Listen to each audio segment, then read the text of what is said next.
So tell me, before we get started, just off camera kind of thing, what's happening with the World Summit, if anything? Well, they've kind of changed function in that they are really the only active members now are Troy and Robert, but they're together as far as I know, and they've been traveling around the sort of Western United States talking to different groups.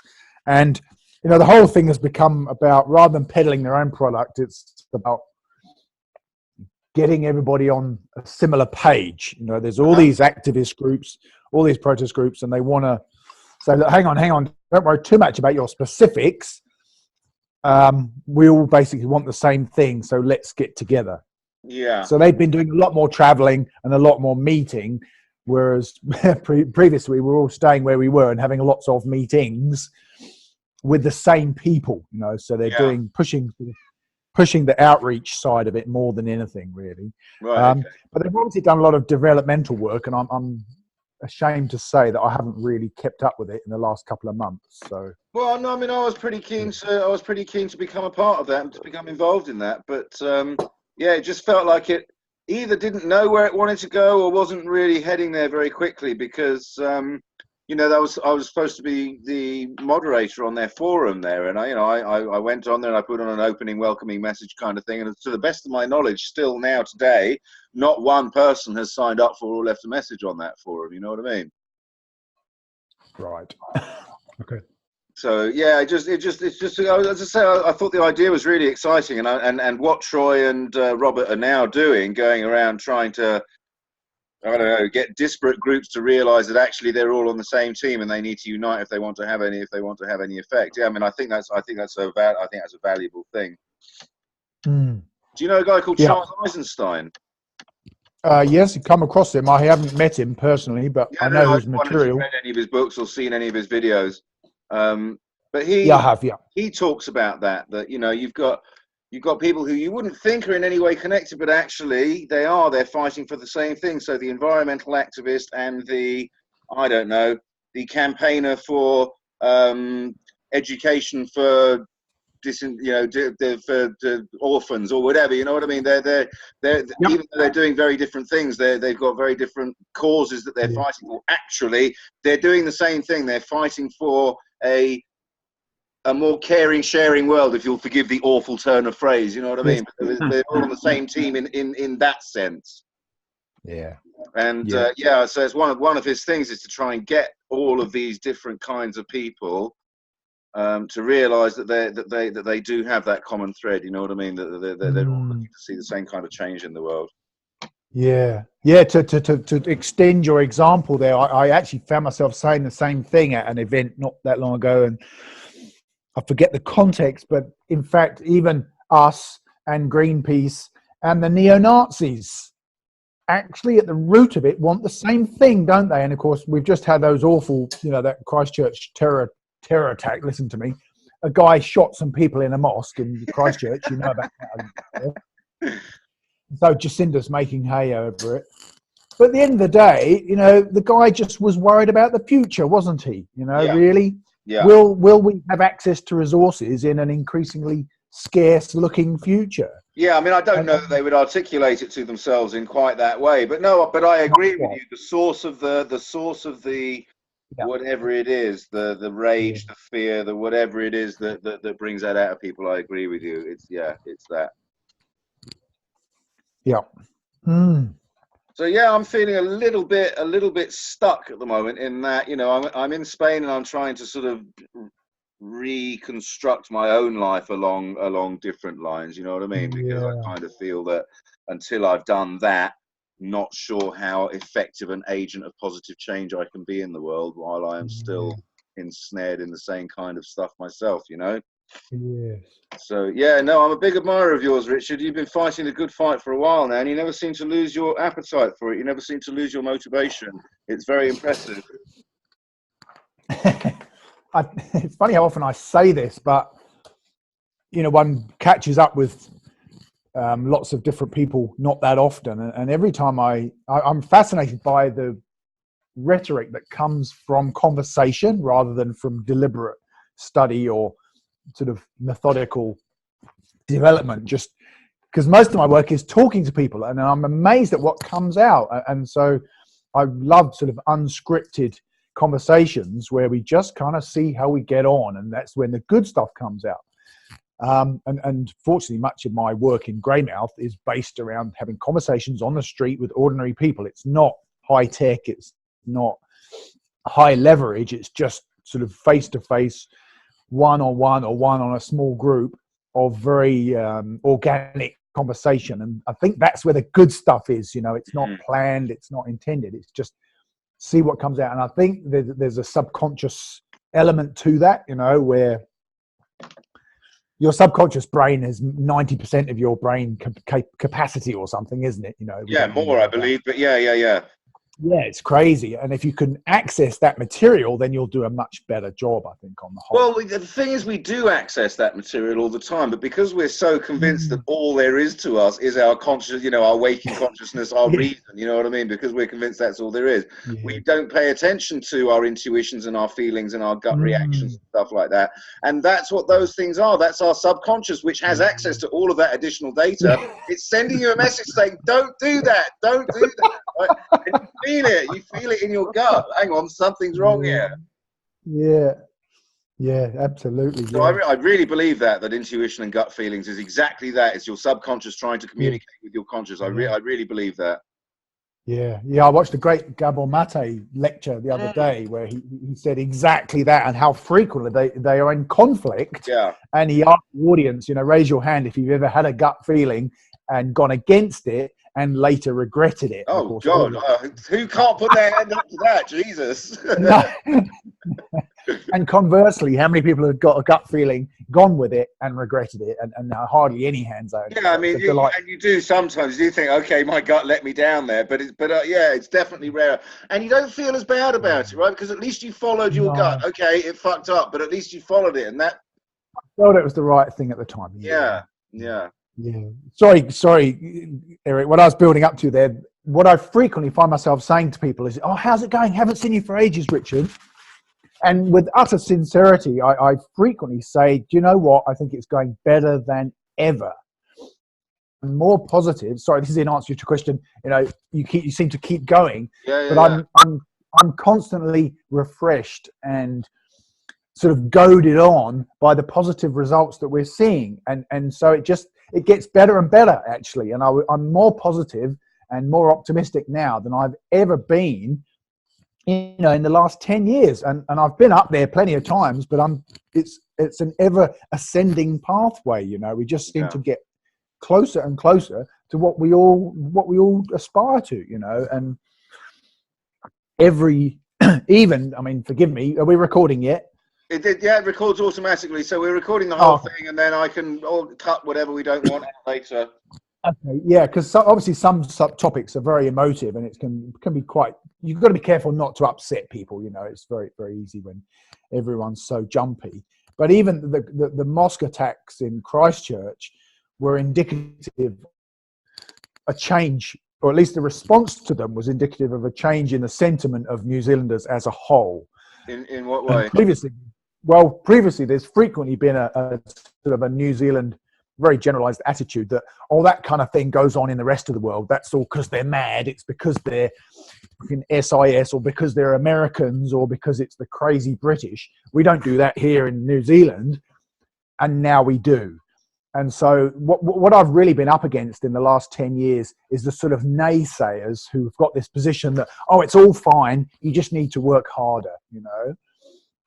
And the anomalies that we witness overseas aren't really real. That's just something that happens in these funny places where they're all fucked up. Yeah. But it doesn't happen here. And when these things start to happen here, then the few, and it's amazing, I said few, the remaining naysayers who think that it's all going to be fine and we start exporting coal again and we can still expand dairy and sell more wine and we're going to create jobs and we're going to have green technologies and green tourism and, you know, everything's okay. That relatively small now proportion of the population is feeling increasingly isolated now that there's been, you know, 50 people shot in one incident in So Christchurch. that's really, so it's had that big an impact on the general sentiment in the country at large. I mean, obviously beyond, so the reverberations have gone out well beyond the incident itself. Yeah, very much so, very much so. Is that And the I mean, first of time course, something like that's happened in? Is that the first time something like that's happened in New Zealand? oh yeah, certainly of that scale. Mass shooting, some kind of thing. Yeah. Yeah. And so, what was it? A couple of guys just walked into a mosque and opened up with automatic weapons. Did they? Is that one guy, semi-automatic, very well planned. Of course, extremely embarrassing for the police and the secret intelligence services who missed the whole thing. This guy had been all over the world, traveling, visiting extreme right-wing, white supremacist type organizations, gathering material. He had a website and a blog, and they missed it. And this guy, I mean, weapons, there's guns everywhere here. I mean, I bet, and I don't know, but I bet there's more guns per capita there are in the United States. It's crazy, the guns here. Yeah. Wow. I mean, in the US, I heard a stat recently. In the US, there are more guns than pets. Yeah, I believe it, actually. Yeah, I found that an astonishing stat. I mean, God, you know, I don't know what it's like in the US with pets, but in the UK, I would say on average, every single household has a pet or two. You know what I mean? When you throw in cats, dogs, parrots, rabbits, guinea pigs, do you know what I mean? Hamsters. You know, I reckon every household's got a couple of pets. So yeah, that's an extraordinary number of guns. And you reckon it's worse in New Zealand? I mean, obviously not the absolute numbers, but per capita, yeah, you reckon it's worse there? Is that, I guess, because of the lots of people have land, right? And so they need the guns as protection against wolves, foxes, whatever, right? Very popular. Yeah. And I mean, it's funny because it's one of the things that makes this country, excuse me, sort of great and pivotal actually in what we're doing and why I think we're going to succeed in becoming the first money-free country. Sorry, long angle of approach there. Because of the original aspirations of the first settlers, and I don't mean the whalers and the seal hunters, I mean the wealthy, educated and aspirational British mostly that came in the late 19th century. They weren't economic refugees, they weren't fleeing terror or persecution, they were looking for a better life in the new world. And they were starting to have second thoughts about the colonial imperial march of British aspirations across the world, you know, at gunpoint. And so we have the Treaty of Waitangi. So they effectively did a deal with the natives and granted them considerable rights, which still are very significant today. We're talking hundreds of millions of dollars. That's another. Well, when you say natives, more accurately, previous invaders, right? Yeah, basically. Yeah. Well, at the end of the day, I mean, that was Maoris history. came in and wiped out the indigenous people, didn't they? Yes. Yes. Yeah, they don't really like to be reminded of that. But, no, I'm sure. I'm sure they don't. No, but it can sort of get silly. But it was definitely different when they came to New Zealand, and much of it was to escape the hierarchy and the class divisions that were prevalent in 19th century England. So we have a few things like the quarter-acre plots. No one could build a house on a site that was smaller than a quarter of an acre, which is enough to have a pig and a few chooks and grow a few fruit trees kind of thing. And there's still, of course, they've all been built. There's now 31 A, B, C, and D on every bloody plot, in the towns. But that was the aspiration, so that everyone could be self-sufficient. And also the things like access to the countryside and the waterways, particularly. There's a thing called the Queen's Chain, which means basically anybody can go anywhere within a chain, a cricket field length of any named waterway centre. So even when you're just driving around the countryside, if there's a little creek, if it's got a name, then you're allowed to go into that creek and hunt and fish and camp there, gather firewood, and that's all over the country. And they fiercely defend that right. And that's very, very important to New Zealanders to retain those freedoms of access. And this came from hunting, didn't it? And so bizarrely in this country, even the poorest people can go and hunt big game and feed themselves. They can go fishing and they can go and ride dirt bikes in the countryside, for example, which in Britain are very exclusive pursuits. You know, to go any sort of decent fishing or hunting is hardly accessible to anybody, actually, unless you're very wealthy or very well connected. Yeah, I mean, I guess it depends where you live. I mean, there's some really nice fishing rivers in Wales, and you can get a license which allows you to fish on, I believe, any of the rivers, and it's relatively inexpensive. Yeah, so I think it probably depends on where you are. There is some good fishing there, but you know, I mean, this is one of the problems that we hope to confront, right, with the change of paradigm, is the degradation of things like waterways. You know what I mean? That you can't just, most waterways, you can't just go and catch fish. You know what I mean? Stuff there, shellfish especially, you can't eat that shit. It's poisonous. Yeah, and that's again a massive driver, making life easier for us. Yeah, right. Well, it should be anyway. It should be. Because we've wrecked all the water. Paying any attention to, and I don't know if it's got as far as New Zealand. I know it's an international thing. Extinction Rebellion, have they made it over there? Yep. Oh, not physically, but certainly, you know, over the internet. Yeah, absolutely. Right, I mean, have they got a decent kind of target, or are they just a bit like Occupy? Their target is anthropomorphic climate change. That's their thing. So they blocked up various different routes in central London with placards and boats and various different stuff. They glued themselves to the front of the stock exchange. I mean, it was at least initially for me, it was quite inspiring. You know what I mean? To actually see people mobilize and organize and commit to getting arrested if necessary. You know what I mean? To you know, to go and send out a message. But I've since been watching a little bit of, you know, the sort of alternative side of it on the internet, and it's quite interesting, the backgrounds, a couple of the leaders of it. You know, they worked for NGOs which were financed by telecommunications and energy companies. And so, and also, I mean, I've been watching a few things. A couple of good points have been made. People were saying things like, you know, if you look at previous protests, look at the anti-Iraq war protests, look at protests for gay rights, LGBT rights, that kind of thing. You know, these marches that I've been on, the Million Mask March, I go on that every year. And, you know, you are very, very carefully channeled as to where you are and are not allowed to go by the police. Do you know what I mean? They don't let you just stand in the middle of the road and block traffic. So how come these people are allowed to block Marble Arch and Oxford Circus and Hyde Park Corner for 10 days? Do you know what I mean? How come, with no real pushback whatsoever from the police? They blocked 5 bridges in London a couple of weeks before that, right? Again, with no real pushback from the police. And we're not talking about tens of thousands of people, you know what I mean? We're talking about a few hundred, couple of thousand at the most, you know? We're not talking about... Which could be managed. Yeah, exactly. So we're not talking about really large people. One of the phrases I heard was that they were pushing against an open door. And, you know, within 24 hours of their 10-day protest coming to an end, they'd had assurances from Jeremy Corbyn and from Michael Gove that that they would meet with them and, you know, enter into good faith discussions.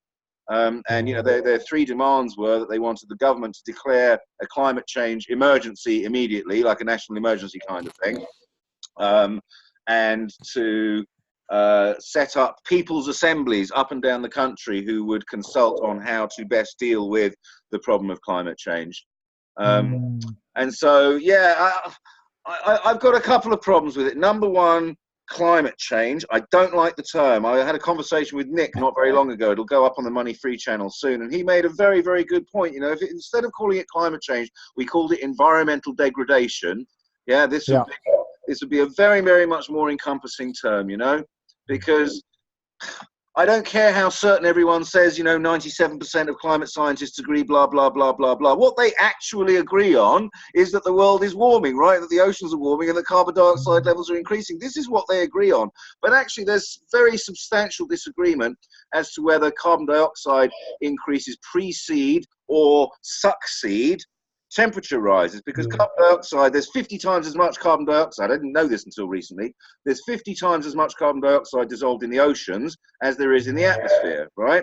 And as the oceans get warmer, their ability to hold carbon dioxide decreases, the solubility decreases. So as the oceans get warmer, they kick more carbon dioxide out into the atmosphere, right? And so what a lot of climate scientists are actually saying is that they believe that the carbon dioxide rises may be a consequence of warming and not a cause of warming, right? And so there is no doubt that the oceans are getting warmer, but that it is that which is the cause of the carbon dioxide. So to attack carbon dioxide levels is to completely miss the fucking point, right?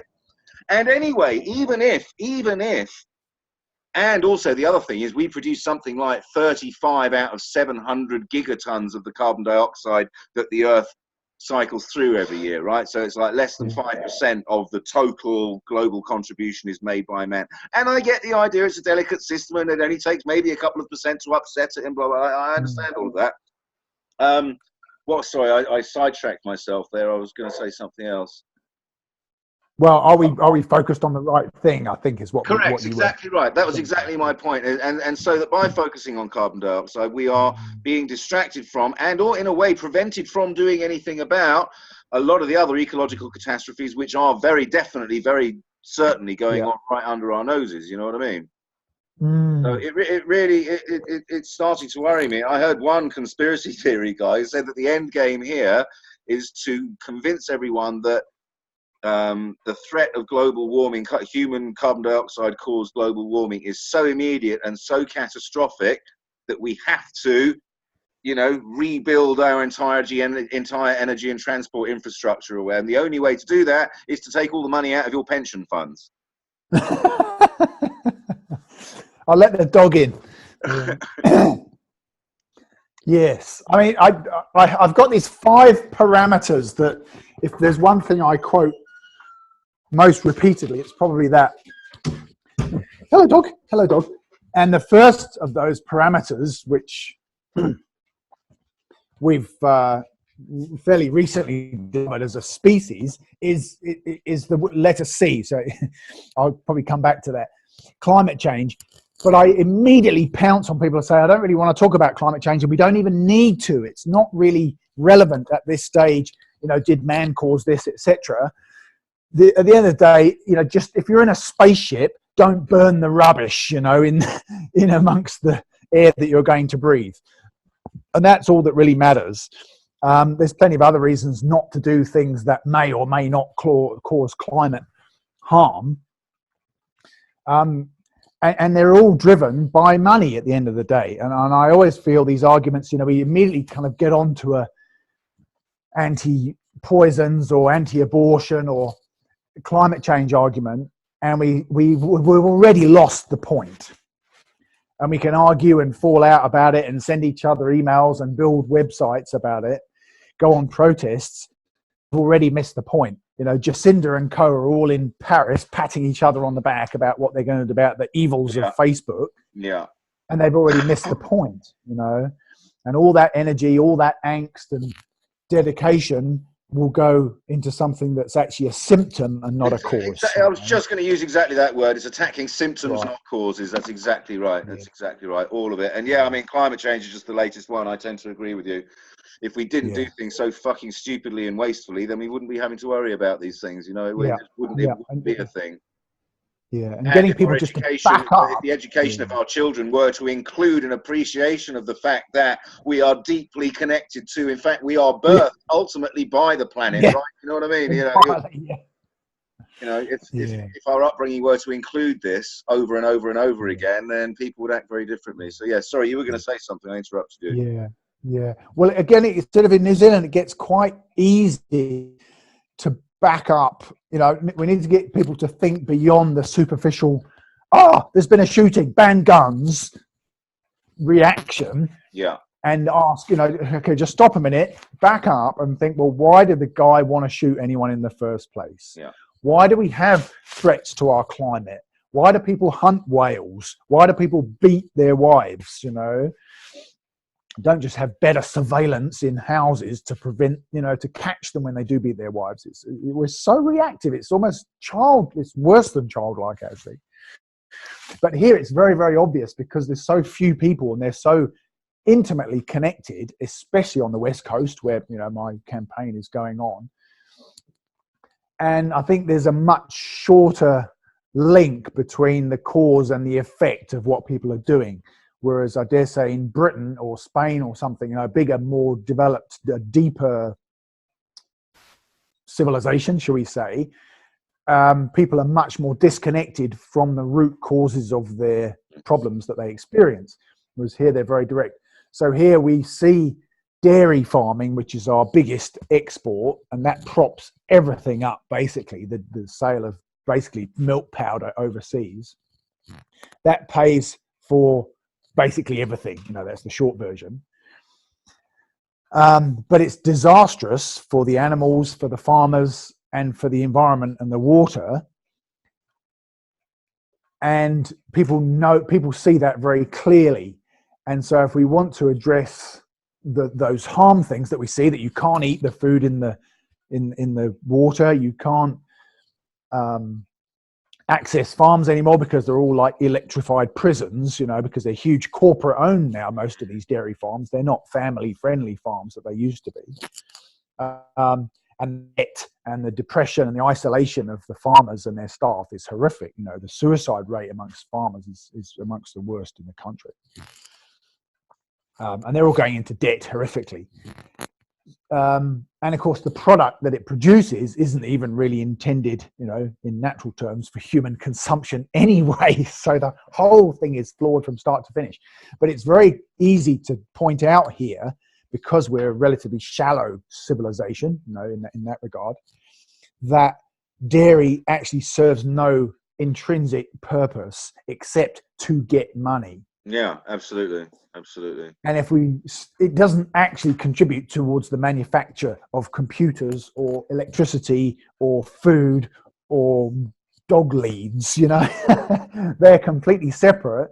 And if we didn't do dairy, the land, and of course it's all the best land in this country, could basically revert back to wilderness, because we don't need it. The food that New Zealand exports is extremely expensive. I mean, even Kiwis can't afford it, so the Bangladeshis definitely don't get any of it. It's very high end, very high margin niche products for rich people, not for hungry people. And so the actual, and this is difficult for Kiwis sometimes, the actual produce of New Zealand serves no genuine purpose on the world table. It's only for rich people. It's just to bring money into it. Just playing devil's advocate here. I mean, obviously I'm on the same team as you, right? But just for the sake of playing devil's advocate, to what extent does the money that these trades generate and bring into the country allow New Zealanders to buy goods from overseas that they might not otherwise be able to acquire? Entirely, yeah. That's the only way we can do that. And that's once people get to that stage, I tend to, especially on a first conversation, I tend to leave them alone, because it's if you've got that far, then you're well on the road to seeing that we're going to be better off without this money thing. So, and it's a funny question, actually. I really always enjoy it. What about our imports and exports? And there's actually about 8 different answers to that question. And this is where the face-to-face conversation is so important, because if you're talking to an older person, we'll say, well, look, in the 1950s, when you came over, or when you were growing up, we didn't have imports at all. We had Morris Miners came on a boat every 8 weeks. And if you were very wealthy, you could afford one. But in fact, we made everything that we need here. How bad was it? And for an old person, actually, we don't need all that crap at the warehouse and in these selling Chinese rubbish that goes straight to landfill. We don't even need the imports anyway. Yeah, I mean, I don't know what. I mean, for example, electronic goods would be a good one. You just mentioned China, electronic goods. I mean, how much of that do you manufacture? Because I mean, certainly in most of the Western world, all of that manufacturing has been outsourced to Vietnam and Korea and China and so on and so on. I mean, I don't know that we have the capability to do that shit anymore. No, but it's funny when you really talk to people, they're not even that sure if we want it anyway. Again, especially on the West Coast, where they don't want their phones and their laptops. Well, there's a lot of pushback, because it's not brought anything tangible, and it's not brought anything good. And most people think, or frequently I get, it was better off before we had them. At least you Yeah. could talk to people. They weren't looking down at their screens Yeah, all I'm the not time. sure. I mean, I'm not, you know, I have some sympathy for that view, but I'm not sure that that's going to fly on a global scale, unfortunately. Absolutely. They're pretty attached to their Absolutely. devices, you know. And Yeah. anyway, you know, Yeah. the laptops and phones, much as there's many awful things about them, particularly in the social media sphere, I mean, these things also have the capacity to be incredibly powerful tools for good, right? For education, Yep. for information, for Mm-hmm. connectivity. You know what I mean? They can be incredibly powerful tools for the elevation of the spirit Yes. of man. They don't have to be Yeah. destructive. I mean, I agree they largely are right now, but that's a fault of the way we use them, not of the technology itself. Yeah. Yes. Then I would say a leveraging of the negative aspects of our current system. Yeah, Yeah. exactly. It's in their interest, exactly, to have us jump every time a little message comes through, because it might, you know, Yeah. it might be selling us something we want, Yeah. Absolutely. or at least Yeah. it's something that they can convince us that we want. Yeah. Yeah. So, okay, so that's two ways of thinking about that. A third way is back in 1893, when New Zealand adopted enfranchisement, voting for women, they didn't worry about what the Saudis would make of it. Yeah. They thought it was the right thing to do. This is, and I would absolutely, especially in Greymouth on the West Coast, actually, and yeah, that's a whole other conversation, which I'm glad you remind me of.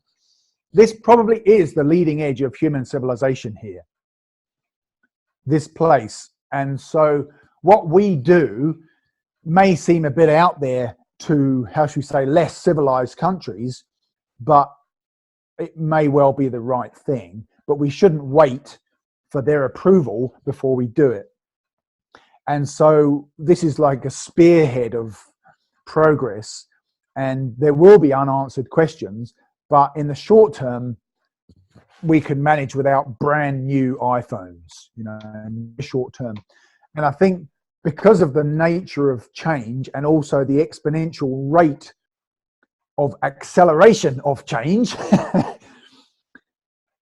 even if the fact that we're talking about this today means that there's a knock-on effect. And just jumping forward for a minute, if New Zealand went money-free in September 2020, which is still my kind of favoured date actually for this Really? taking place.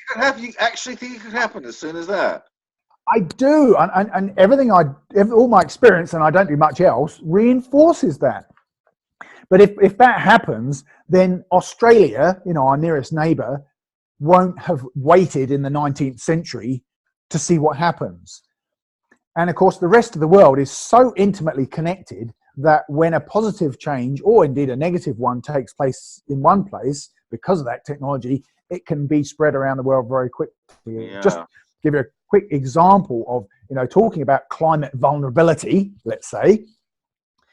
Everybody on the planet, certainly anybody of anything like any sort of influence, now is aware of climate vulnerability. All 8 billion people. And that news has traveled around the world in, you know, probably half of our lifetimes or less. Yeah. It's gone all around the world.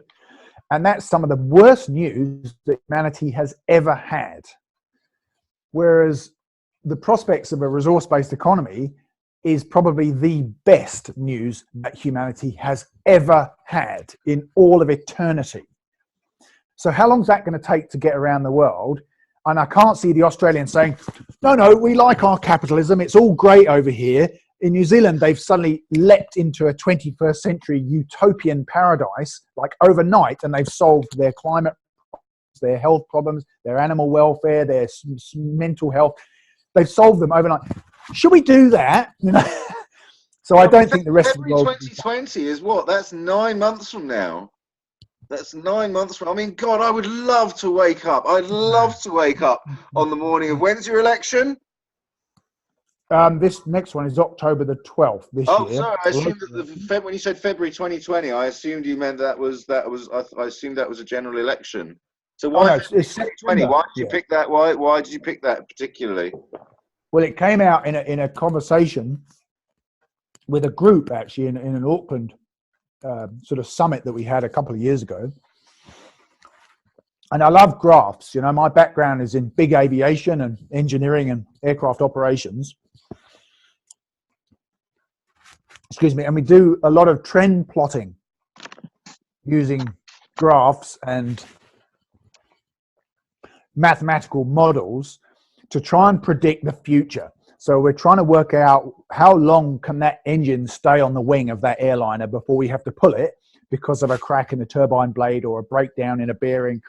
You know, you don't want to pull it too early. These are expensive bit of kit, but by the same token, you don't want to pull it too late because you don't want an accident. So there's a lot of sophisticated technology, and it happens in all big industry. You know, ISO 9000 is all about trying to assure quality, not just control quality, but, you know, quality assurance is. So we're trend plotting, and what we've been doing with both, I'm going to layer up some graphs now.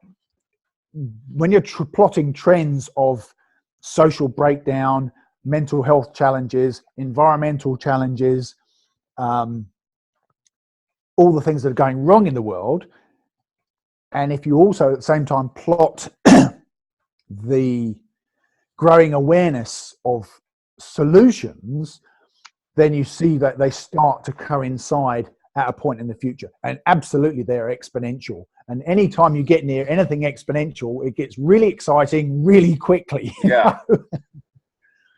And it's very, very important that we don't use historical precedent to predict future rate of change. Oh yeah, no, absolutely, absolutely. Are you familiar with Terence McKenna?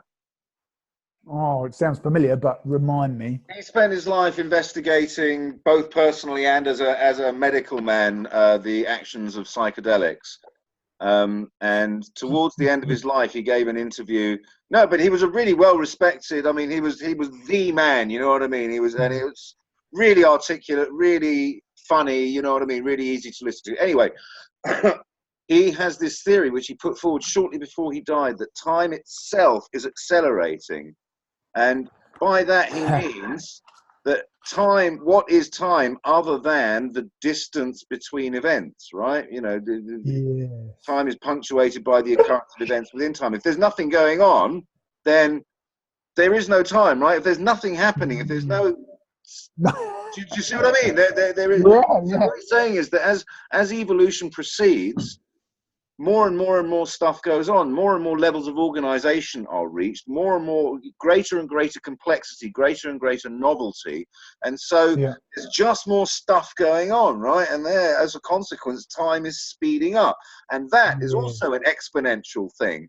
And so, I mean, unfortunately, this falls down a little bit because he was one of the believers that 2012, you know, whatever it was, December 2012 was going to be the, you know, like some transformative, a sudden transformative thing. I mean, I've never bought into the sudden transformation thing. You know what I mean? Like you wake up one morning and all of a sudden everything's different. I've never bought into that. Everything's a process, right? And it may be a chaotic and messy and turbulent one, but nevertheless, it's a process. Yeah. So so you're, from my knowledge of physics, particularly chaotic systems, transition from one equilibrium state to a different equilibrium state is not possible without a highly chaotic, turbulent in-between phase. So do you see that transition from this equilibrium, you know, the money market equilibrium, to an RBE type equilibrium, do you think that can be accomplished without a great deal of turbulent mess in the middle? Wow, what a feast. So I'll backtrack slightly to an interview I did here actually in 2012 on my birthday, bizarrely, with a very wise reporter from a newspaper. And they did a big article and on the money-free proposal. And she really liked it, and I was really thrilled, you know, to get that much. I got a big chunk of the newspaper. It was fantastic. My first decent outing in the press, really. And she liked the idea, but she said, "I think it's going to take a massive catastrophe, Richard, to bring this about." And that bugged me. I mean, this is 7 years ago. It's been itching away at me for years. But when I started working on the West Coast, I suppose about a year ago, which is, I mean, it's only 3 hours drive from here. We're right in the center of the South Island. So we're kind of right on the top. We live on both the West and the East Coast, effectively. When I started working on the West Coast, which is a very, very different region to the rest of the country, I realized that this major catastrophe that people, I think she was right, had to go through to realize that something's really got to change, and it may be us that has to change it. That major catastrophe actually doesn't necessarily need to be shared at the same time.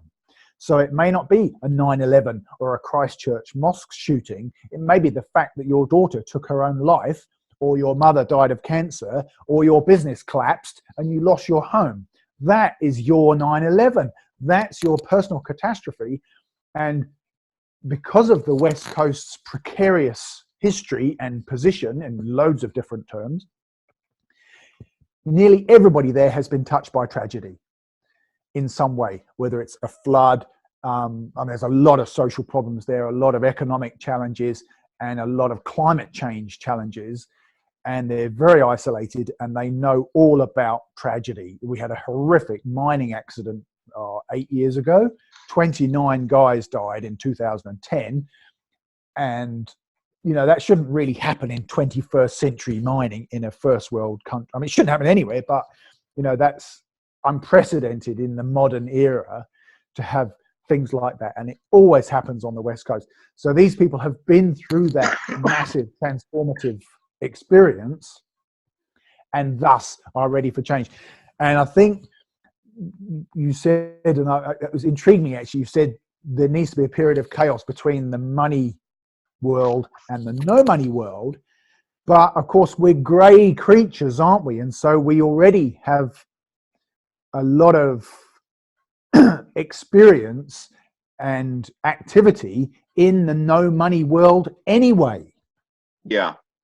Because we don't charge our dog, we don't charge our family for toilet paper. We do a lot of volunteer work in the community. If someone falls over in the street, we just help them. We go to libraries. We don't own shopping trolleys. We just use them and we take them back. We hire cars. We hire hotel rooms. We're actually quite used to a sharing type economy and environment. And in fact, it's not as alien as it seems. And I don't think it'll be in fact, I said this a long time ago, I think that the transformation will be unopposed and it will be almost effortless, actually, and we'll just ease into it overnight. And again, you've got to be very careful using historical precedent of change to predict future change. Everything's different in the 21st century, and a revolution can be, I think, in fact, Jacques Fresco said, a revolution of consciousness. Yeah. It doesn't have to be. Well, Jacques Fresco is another one that believes in the necessity of collapse before the Venus Project or RBE will be. Yes, but I think we see collapse. I was actually talking from the perspective of history that, big changes have always been accompanied by chaotic collapse in the past. I wasn't being guided by history, but more of an understanding of the nature of complex systems, that complex systems defined as lots and lots of individual parts, but whose behavior affects the other individual parts. And human society is a perfect example of a complex system, right? They tend to settle down into their own equilibrium. They find internal methods of organization amongst themselves, right? And they settle down into an equilibrium state. But they're capable of many, many different equilibrium states. But shifting from one to another always involves a transition through chaos. And while you're in that chaos, there's no way to predict what the next equilibrium is going to look like. You know what I mean? Now, I know that we have agency, and when we're talking about purely physical systems like turbulent flow of air, for example, the individual particles in that flow of air do not have agency. They don't have, the ability to make choices, whereas we do. So it's a little bit different, but nevertheless, on a mass scale, human society very much is a complex system and is therefore bound by the rules of them as explained by chaos theory. Yes. However, and I've never said this before, don't you think that chaos, because we are precipitating a change of mentality, nothing else, we just have to change our perspective. that chaotic period is actually where many people are now, and some of us have been through it earlier than others with our midlife Absolutely, crises. we could be in that chaotic period right now, and I think actually you make a very good point. That could be exactly what the explanation is, that we are in that right now, and which is why feels like it, doesn't it? You know? well, no, but that's Trump, that's Brexit, that's the rise of the far right. You know what I mean? That's the complete disorganization on the left, the mad political correctness and identity politics everywhere. Do you know what I mean? The inability of governments to respond to even the most basic needs of their people anymore. I mean, Congress doesn't even try and pretend to actually represent the people in the US anymore. They've given up even on the pretense of it. You know what I mean? You know, it's all. So yeah, I think you actually may very well, even though it doesn't feel like it, because we're talking about, you know, one human life or a decade or whatever, in terms of evolutionary time of civilization is nothing, right? And so yeah, you're absolutely right. That's exactly what it is. We're in that period of chaos right now. Yeah, and a lot of people are don't know what the next this equilibrium is broken down. We're in a period of chaos, and we don't know what the next one's going to look like yet. No, and a lot of people are obviously very evidently actually in different places in that chaotic period. So it is like a mass upheaval of humanity, with effectively, you know, the blood and the carnage and the burning and the fighting of a conventional revolution / invasion / insurrection, but it's taking place in our heads, isn't it? And so people are depressed and frustrated and violent and alcoholic and dysfunctional because of that internal. Well, they haven't gone through the revolution yet, so they're still in the fighting, pitchforks burning stage. Whereas, you know, those of us, I guess, have been thinking, started earlier, I guess, for one reason or another: divorce, parental bereavement, midlife crisis, etc. Started and now see the fruits, I suppose, on the other side, something like that. Yeah. Well, that's I think we've hit a really good point there. That's Robert Graham would call that co-creation, and it's fantastic actually. And yeah, only by conversation can you. Again, I mean, we didn't make that up, did we? That just came on its own, you know. Yeah. No, listen, I don't know how many people are going to end up watching this based on previous experience of making these videos. Not very many. Do you know what I mean? Yeah. I can assure any viewers that this is entirely unscripted and impromptu. Richard and I, we know each other a little bit. We haven't spoken in quite a while, though.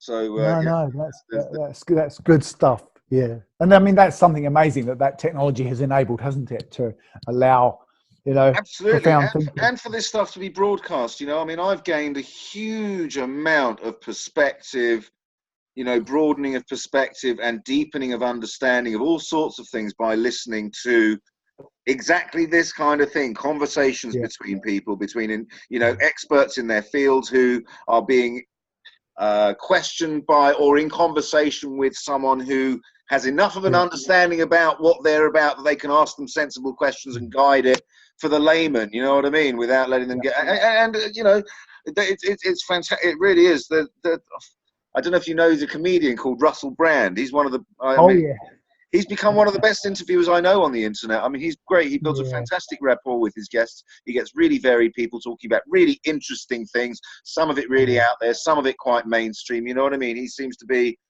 completely unbigoted, if you know what I mean, in terms of who he'll talk to and what he'll talk to them about. You know. And I love this. I love this kind of thing. Jordan Peterson, I've been listening to quite a lot, and although you know, as soon as he strays into the world of politics, he pisses me off. But when he talks psychology, when he talks mythology, you know, this kind of thing, you know, he's got a lot of valuable stuff to say.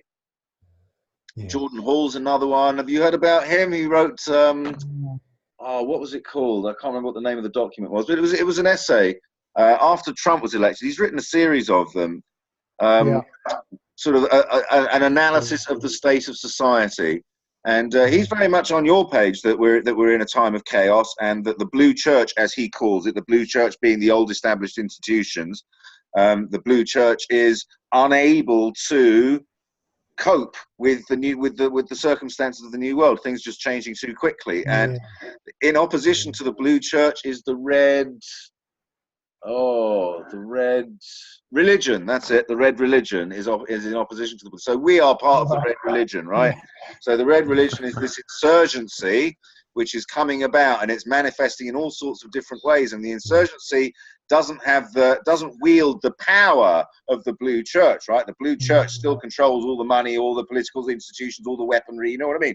That's still the blue church. But what the red insurgency has is the ability to move quickly and adapt quickly and change quickly. You know what I mean? And so they pop up one place, and the blue church, in its cumbersome, slow but powerful way, stamps on that. But long before that's happened, it's popped up over here and over here. It's like whack-a-mole. You know what I mean? There's no way the blue church can win this game in the long run, but at the moment the blue church still holds all the big weapons. You know what I mean? Both literal and metaphorical. The blue church still holds all the big weapons.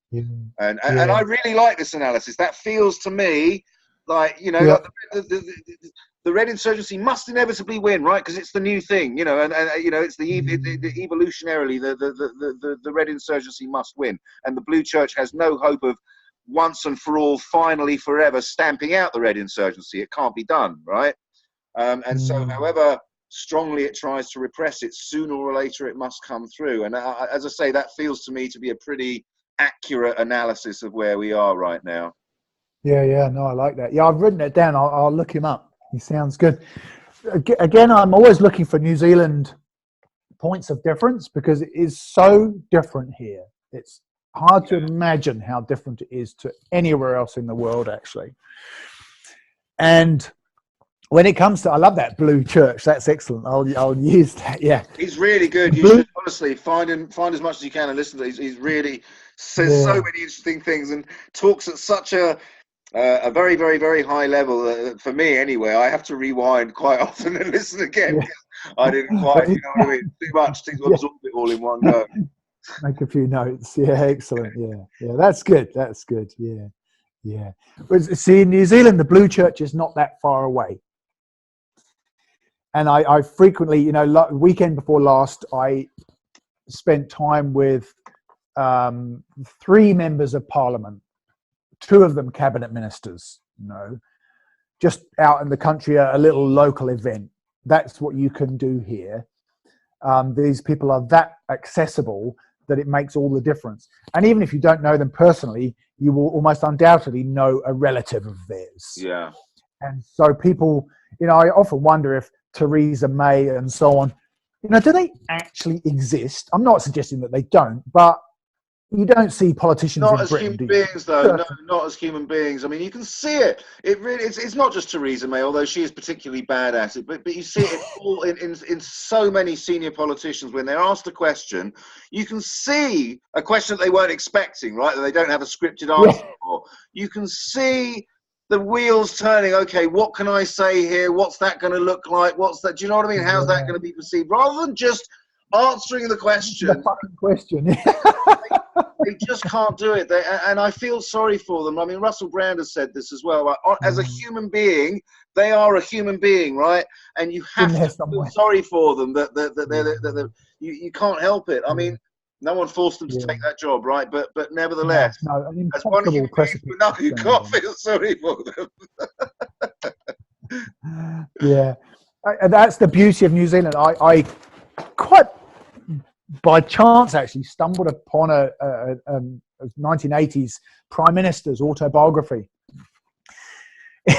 in a free stall, actually, so it wasn't widely read, but I like reading political history, especially when it's kind of pint size, you know. And so it started me on a bit of a train. And when you start talking, Prime Minister Bill Rowling, for example, he used to teach in the village school here, that kind of thing. I've met, we've only lived here 15 years. I've personally met three prime ministers, and I mean, who the heck am I, you know? I've frequently been on stage with cabinet ministers and things, and they are very accessible. And you know, our children go to the same schools, that kind of thing. It's very, very important. And reading these books by and about the prime ministers, it occurred to me that the person that wrote them, if it wasn't autobiographical, knew them extremely well, and had lived kind of alongside them for their whole life. Whereas I bet there's 1,000 books about Margaret Thatcher written by people who probably weren't even alive when she was in power. Yeah. There's that detachment. But what I really loved about it, again, was the common theme that they all talked about the same people and the same incidents and the same cities, and that you could see a direct cause and effect to things like the anti-nuclear legislation, the anti-apartheid movement, things that actually changed history for this country can be traced back to conversations and activities that took place amongst people that are accessible and that truly exist and that live there now. Yeah. And so suddenly you realize that the whole thing is actually still controllable by a logical, rational means. Whereas I would say that legislation, I don't know, let's say anti-hunting legislation in the UK, you know, why did that really come about? You know, is it pressure from overseas, or from the judiciary, or from the people, or from vested interest in Europe? I mean, who can say why things happen? And it was overturned again, and it was overturned again later on. Do you know what I mean? Yeah. And yet all the people's angst and all that misery and everything. Exactly, a big hoo-ha in the public where the reality is 95% of the population don't really give a shit. You know what I mean? It doesn't affect them directly. Don't give a shit. Yeah. Yeah, but it's a good example of how political correctness can mobilize large numbers of people, because, you know, most of the people who are demonstrating on one side or the other have no direct connection to hunting at all. You know what I mean? It's an ideological position they've taken. It's not based in their own personal experiences or whatever, you know.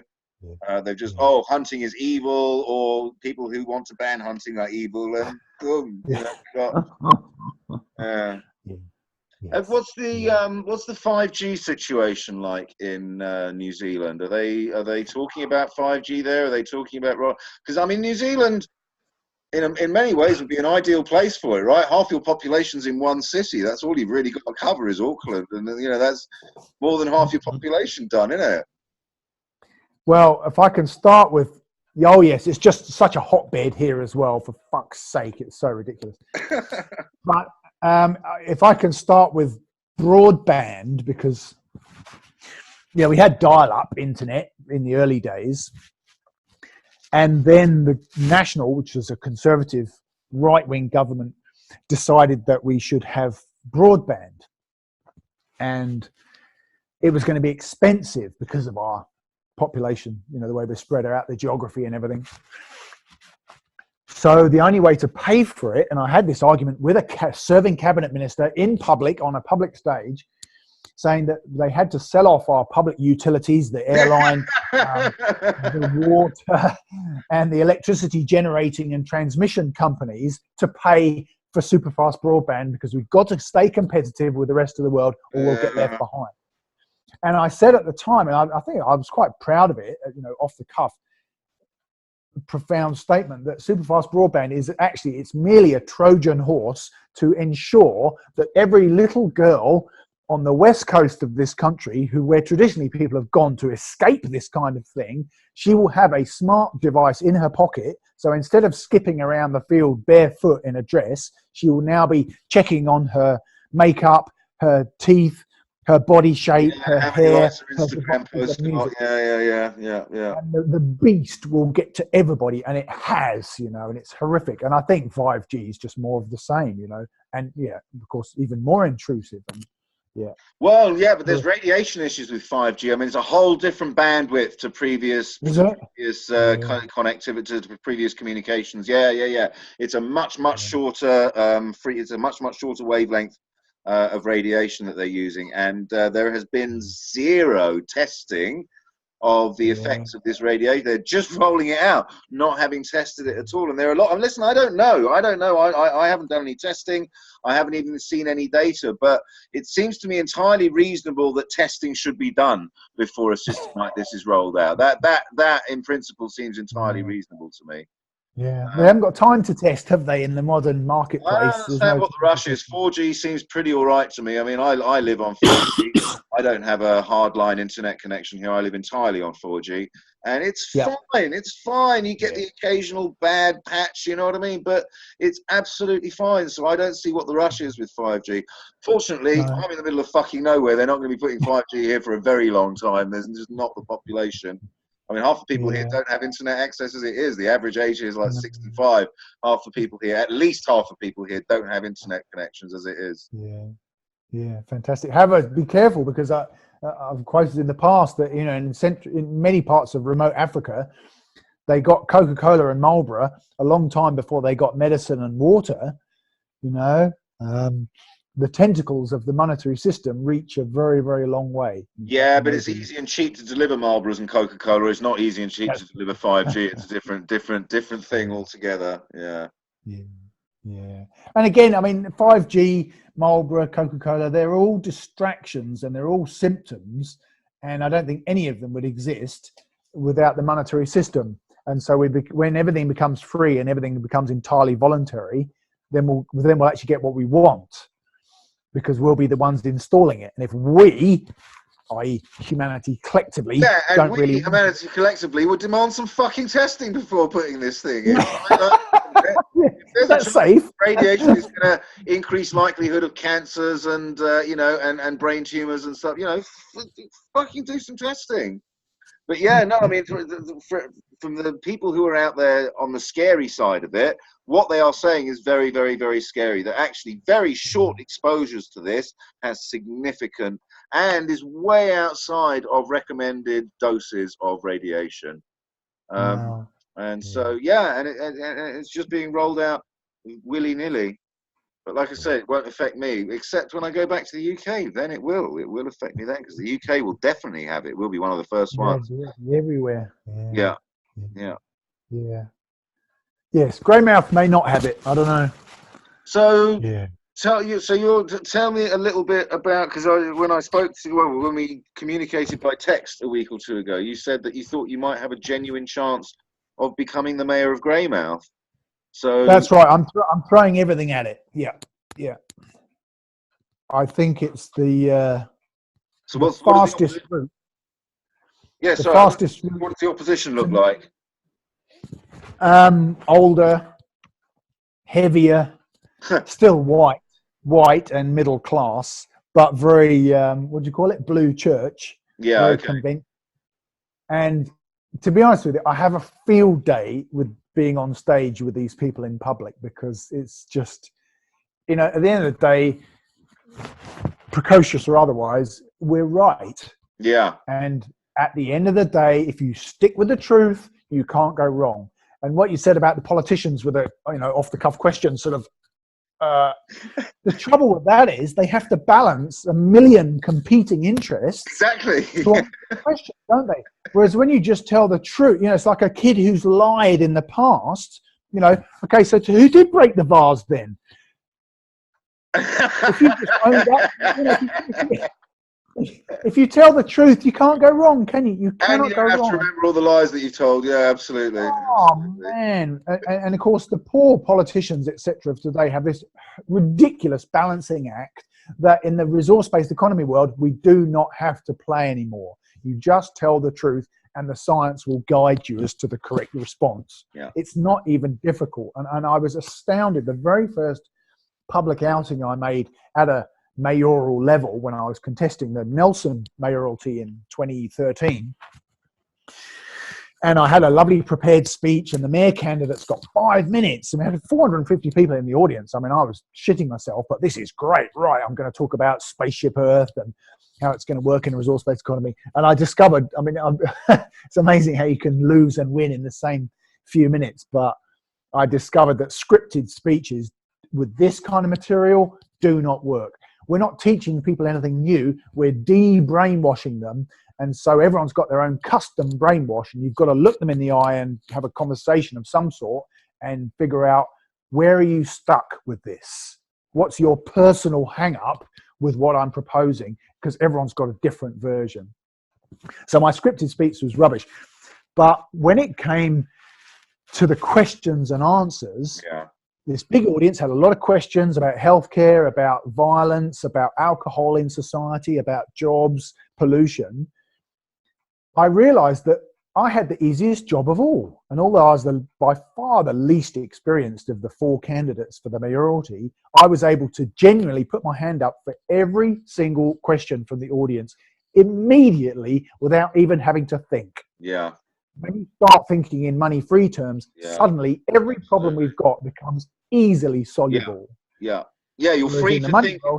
You're free to think in terms of, like Jack Fresco said, you're free to think in terms of, do we have the technology? Do we have the resources? Do we have the manpower? Yes, right. Let's do it.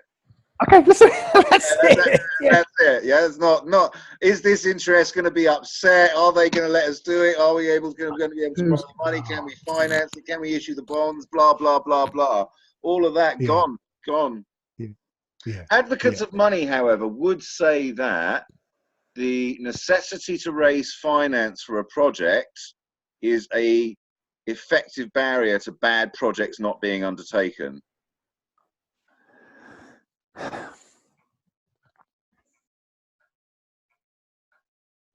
I don't know. Would historical precedent prove that theory? I don't know. How many good projects have been undertaken? Yeah, I would say, I guess now we have the scientific method to, and at the end of the day, you know, even the most charismatic, brilliant, inspirational leader is not going to get much of a project together if it doesn't suit the community that it involves.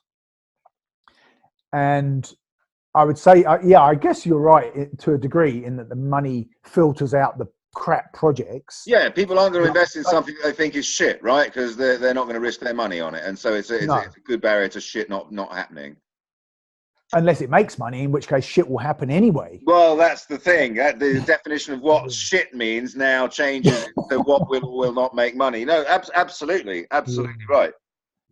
Yeah, and that's the beauty of the resource-based economy, because now you've got a self-referencing automated process whereby the technology assists in the project, so no one has to mix concrete by hand, no one has to dig holes, no one has to hammer nails in anymore.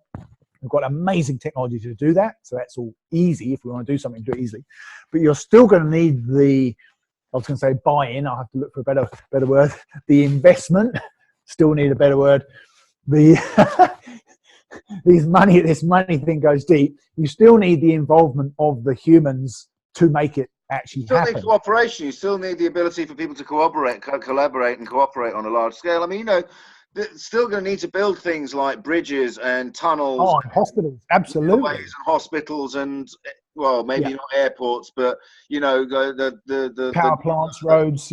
Whatever it might be. You know, there are large scale projects which still need to be undertaken and which affect people over a large area, you know what I mean, and benefit people over a large area, but then there are also people it doesn't affect and doesn't benefit. And so, I mean, this is where I get a little bit confused, and this is where I have, personally, maybe I'm just not smart enough to see it.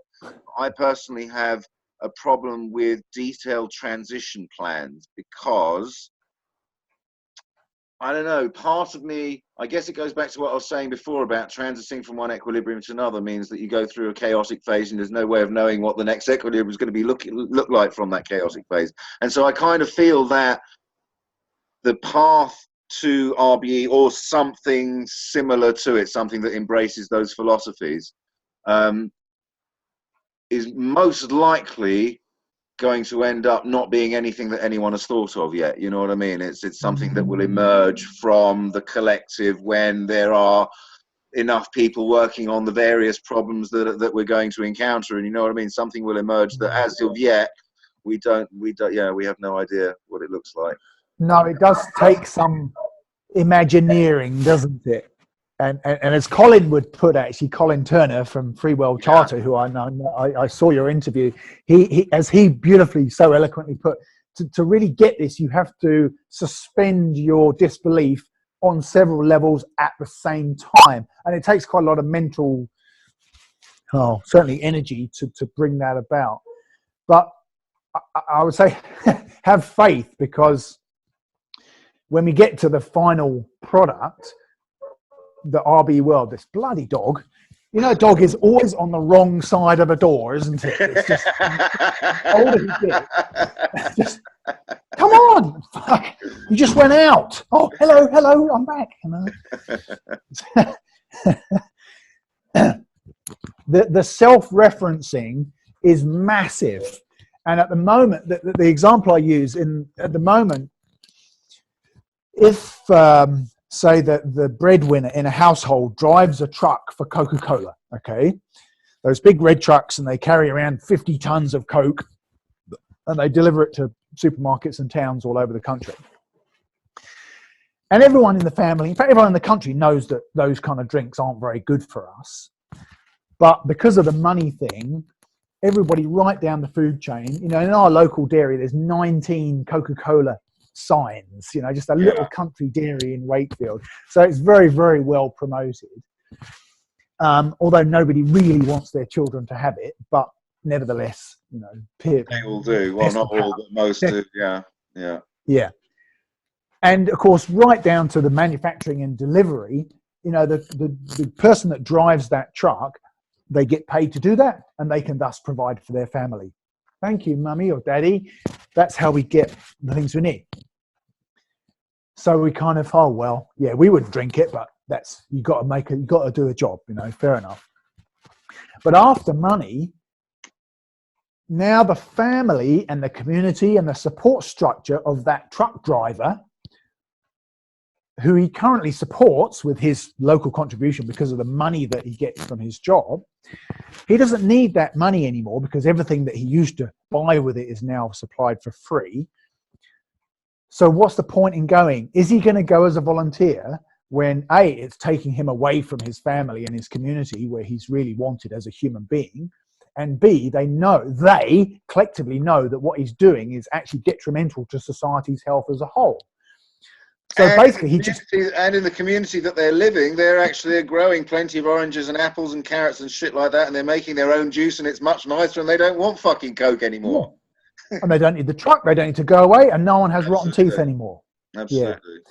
But if suddenly he gets a call, and let's say Westport has had an earthquake, and they need food, they need blankets, they need relief goods and machinery because of their disastrous situation, will that truck driver get the support of his community, his family, his society? Yeah. Of course he will. And we've seen evidence of this with the disasters that happen here every few months. It's just still a pretty there's a saying, I can't remember who it is, there's a saying that when things go really, really, really badly, we revert to communism. Because it's the only thing that actually works. Quite brilliant. It is brilliant, isn't it? It's fucking true. It's absolutely true. And the Christchurch earthquakes proved that enormously. I mean, the government completely, oh my God, what do we do? And we end up with a farming army, they're called, because the farmers have got big machinery, tractors, trailers, food stores, equipment, and all these farmers got together, have a quick ring round. Of course, they're all related. They all know each other. It's it's a tiny country. And they got together with the gear that they needed to actually help those people out. And then about the same time, the student army, there's a couple of universities in Christchurch, which, after the earthquake, there was no classes. The kids, well, what do we do? Oh, well, let's go and help these people. And together with the farmers and all their equipment, they basically took over the city. It was incredible. And they went door to door. The place is covered in mud and there's all these houses falling down and no electricity, water all over the place. These kids went door to door. All right, love, what do you need? Oi, we're going to need a tractor over here to lift this. She's going to need some food. She's got a baby coming.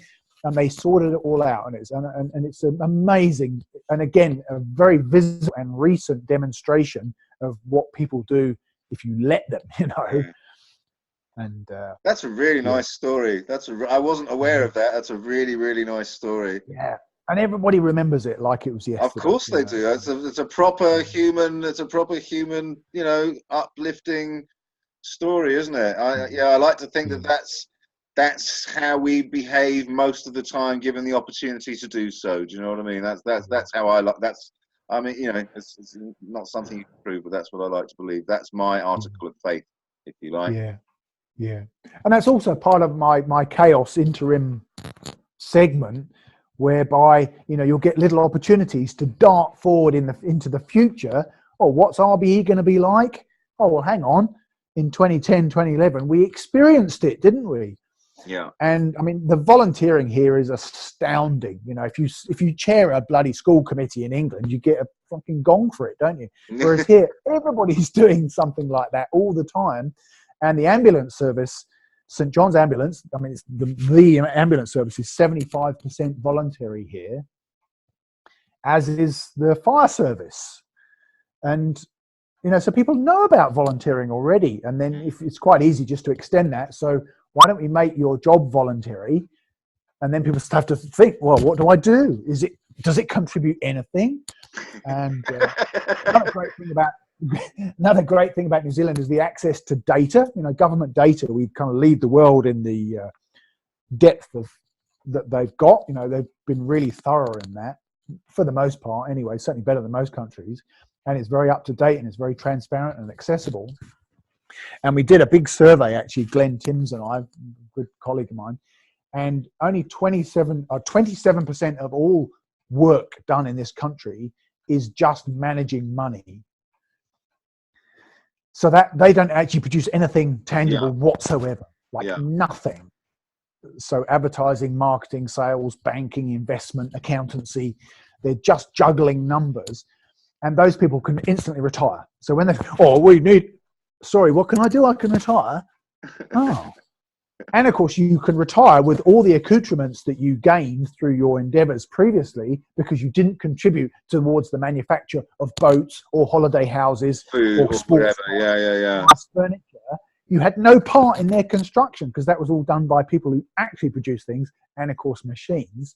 So you can continue to enjoy your luxury lifestyle, but just please don't go to the office and predate upon everybody else anymore. Because in fact, you'll be making a massive contribution just by stopping doing that. Yeah, just go on fucking holiday. Don't sell my kids any more shit. Incredible. And because it gets better. This is the fantastic thing about RBE. When you start to think about it, oh my God, it's even better than I thought. Those people, and we all went to school. Well, there weren't many at my school, but we grew up with them. Which kids at college and things were the ones that got into finance and banking and investment? They were the proactive, hardworking, motivated, intelligent, driven people, and they still are. And they do things that are ostensibly successful because it produces great fruits for them. There's nothing wrong with aspiring to that. But once we retire those people, they're not just going to sit around and do nothing. No, that's right. What do they do at weekends? They do fucking social work and community restoration and environmental projects, don't they? They do those now. What are they going to do when they're free with their networks? God, the other day I've got a great relationship with my accountant, Sari, and she's been basically on board, which is pretty amazing for an accountant for, nearly 10 years. I mean, what are we going to, because they're so hardworking, these people, they're so proactive. And I think they're going to be a massive part of this because the accountants know everybody. The same accountant, the same person can be an accountant for an environmental group, a church, a school, a village organization. The government even has accountants, a business, a marketing company, all these things, they all associate through the same accountant frequently at top level, at principal level in the organization. So flip over to the non-money world. And of course, these accountants, they always have bloody big schemes for fundraising and doing good in the community. I mean, I think most of it well meant on the whole, actually. Now we're freeing them up to use their networks. So when we have let's say we need a new sewage system in our remote village, I'll go to my accountant, not to say where can I get the money, but where can I get the resources to fix the sewage system. Who do you know? Yeah, that's right. Who do you know who deals with concrete or whatever? Yeah. Who's got the science? Who's got the diggers? Who's got the pipes? That kind of thing. And that's these people know That's everybody. interesting to hear you talk about because I think a lot of people in the Zeitgeist movement and the Venus Project, and perhaps in the RBE movement in general, see money as an evil, and by extension, at least to a degree, anyone who works in the field of money as being evil. So it's really nice. No, but it's really nice to see you thinking that actually they've got a very valuable, real contribution to make. And you're quite right to say that in many cases they are actually the best and the brightest of us who go into these fields, and that we would do well to harness that, to harness those energies and skills and intelligence for for better end. No, absolutely no. So that's really nice to hear. I can understand why you are so successful at this, because you look to find the best. You look to find the best in people, don't you? You look to see everyone as an asset rather than an enemy. It's so rewarding, because it's sort of win-win. You can't really go wrong with that.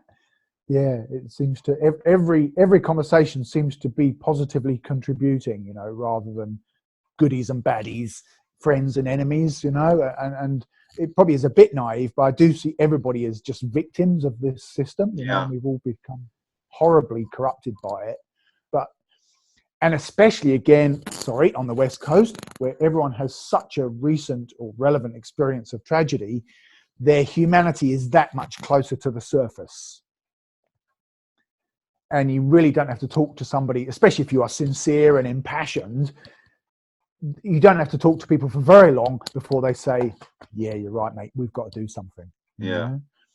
Whereas in much of the rest of the country, where I've done a lot of my sort of street work, it's frequently the people still think they're going to be okay. They're still, oh no, we're going to make it. Oh, my daughter's doing great at university. My son's got another business, and and they won't go there. The cognitive dissonance is too strong to dare to penetrate into the real. I was making this point in the conversation I had with Nick the other day, that for a lot of people, I see it a lot in the UK, that kind of person where, they've got a lot invested in their lives today. They've got kids, they've got a career, they've got a mortgage, they've got responsibilities, they've got a family, they've got a network of friends, they've got membership of the club, blah, blah, blah, blah, blah, Yeah. RBE is a long way from that. It's a really, really, really radical shift of perspective. Exactly what you said before. That's fundamentally what it is a shift of perspective.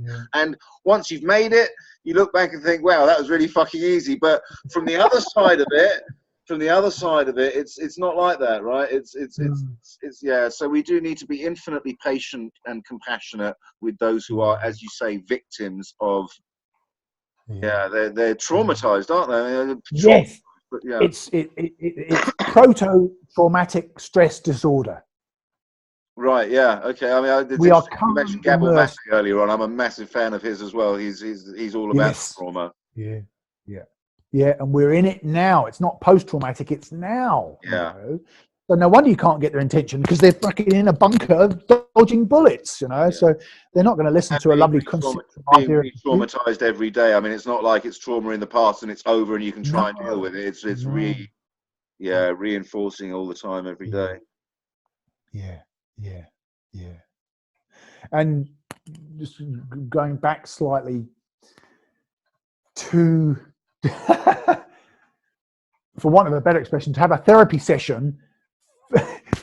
Not many therapy sessions take place in foxholes, are they? You've got to get out, get away from the danger zone, get back to somewhere safe, somewhere comfortable, have a drink, use the toilet, sit down in a chair. Let's talk about where we get to. And when people are so traumatized, they're so superficial, they're so busy, rushing around, thinking in their superficial top, whatever it is, 5% of their brain, they do not have the time or the inclination, when you've got a fire burning in your backyard, absolutely, to take this on.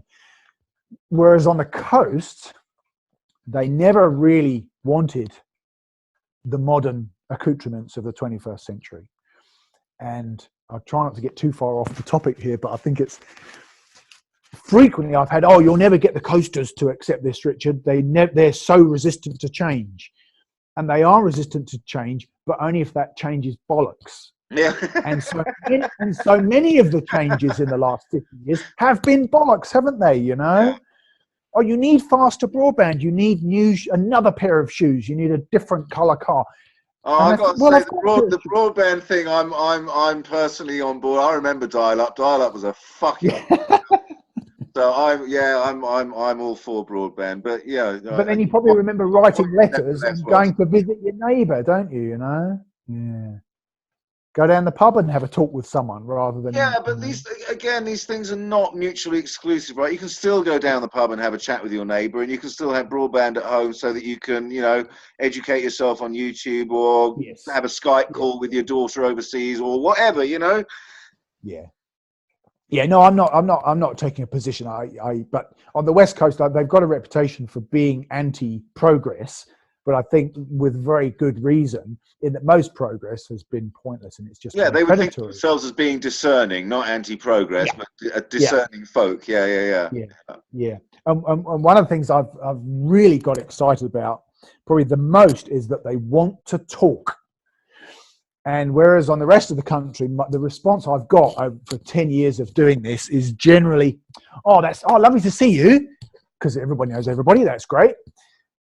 How are you getting on?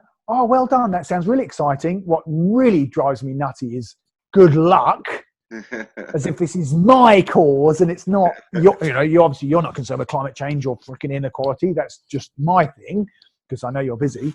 And then sort of, I've got to shoot off. Lovely to see you. Yes, flick me an email. I'd love to see the new website. Yeah. And that. Yeah, well, that is the Whereas world we live in, my friend. Unfortunately, that is the world. it's the world that the West Coast does not live in. Right. Because on the West Coast, everybody says hello to everybody all the time. Yeah. I mean, all the cars wave at And each they other as actually they go. want to know how you're doing and how you're getting on, and are interested in hearing And they about want to stop and talk. And so, it. are you from around here? So what's that all about? And of course, running for mayor immediately opens the. So why do you want to be mayor then? What can you do here? And off we go. And then after that, and what is astounding, and you probably won't put this on any video, hopefully, is that frequently all I've done is say hello to their dog or enjoy the view together or talk about the weather, and they say, I'll vote for you. Yeah. Well, you're probably the only candidate that's actually been a straightforward human being around them. Yeah. Yeah. And I think people. Sorry, there's something you said before made me think of a question for you. You've got to balance two things, haven't you, in your candidacy for mayor? On the one hand, you've got actual responsibilities to the actual people living there right now today, right?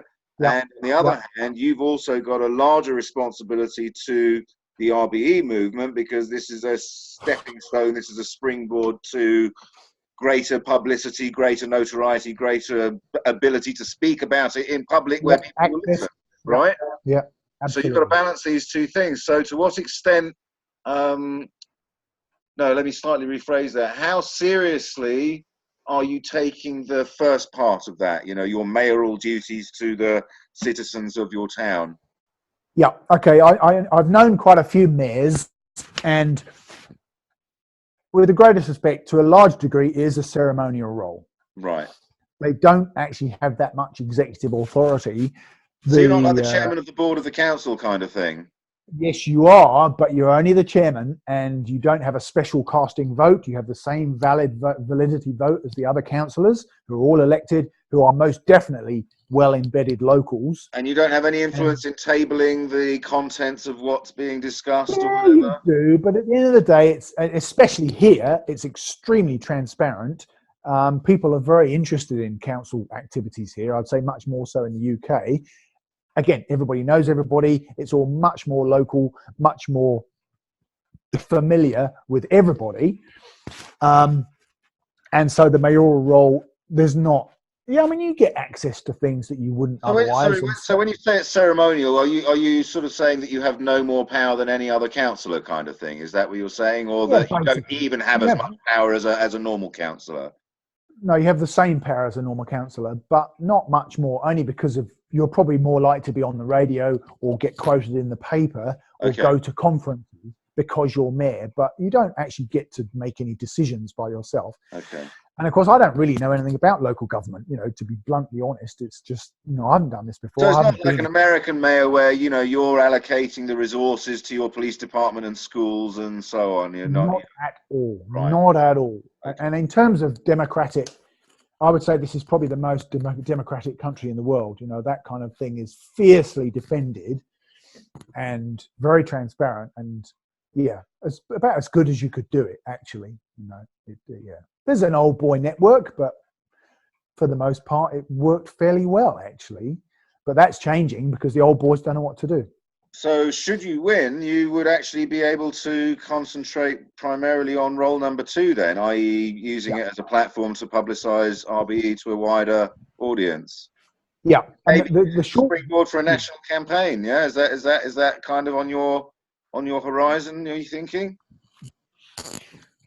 I'll come back to the first question in a second. Well, of course, we've got the money-free party and we've got general elections in 2020.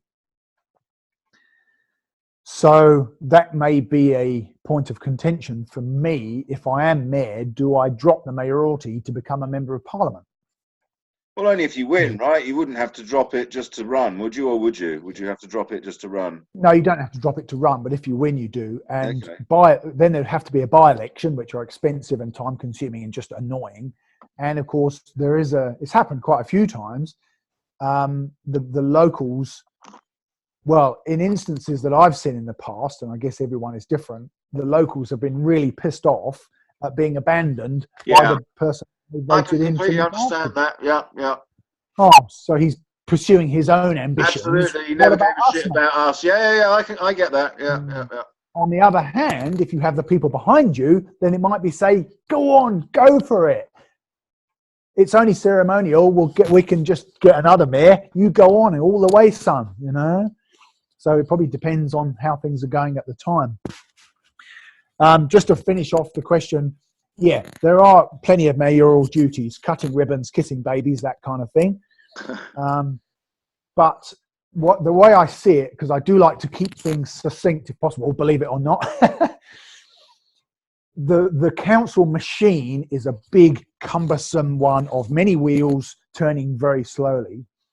And the position of mayor really is just part of that machine. What you do have is the ability to direct that machine. So with the right vision, one can point the machine in the right direction. But we're not going to become a money-free town overnight. Yeah, but you do so by bringing people along with you, right? Not by telling them this is what we're doing, but by convincing them. Yeah. Exactly. Yeah, which is how it should be.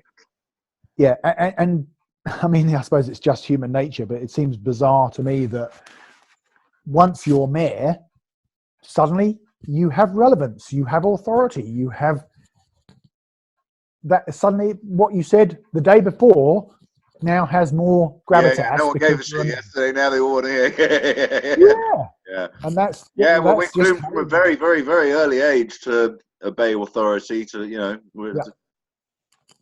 it runs deep. I can't remember what the name of, but they're very famous, the experiments where they had the person behind the wall who was answering questions. When they got one wrong, they told a guy in white told the guy to push the punishment button, and it gives an electric shock to the other person. They turn the button all the way up, and if the guy in the white coat insists, they'll turn it all the way up to death. I mean, it's not actually happening, right? But amazing how deep it runs in most people. It's amazing how deep it runs. If an authority figure essentially absolves you of personal responsibility by telling you to do something, people will do almost anything, as evidenced by the fact that I'm sure very nice young men are happy to drop bombs on villages during wartime. You know what I mean? Stick a uniform on them and give them orders.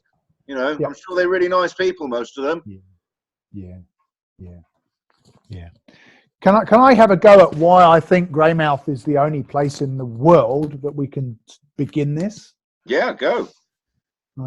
Because I do, and I've said it in public now on Facebook and things, on a page. It's called Love Greymouth, and it's just a local thing. And there's pictures of sunsets and dogs and things, and it's but occasionally we get going with a good conversation.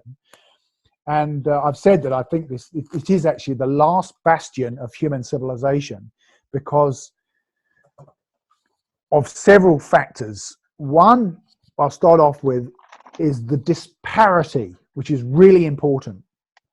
Greymouth is not the most deprived place in the world, but it probably is the most deprived place in the world relative to the aspirations of the rest of the country.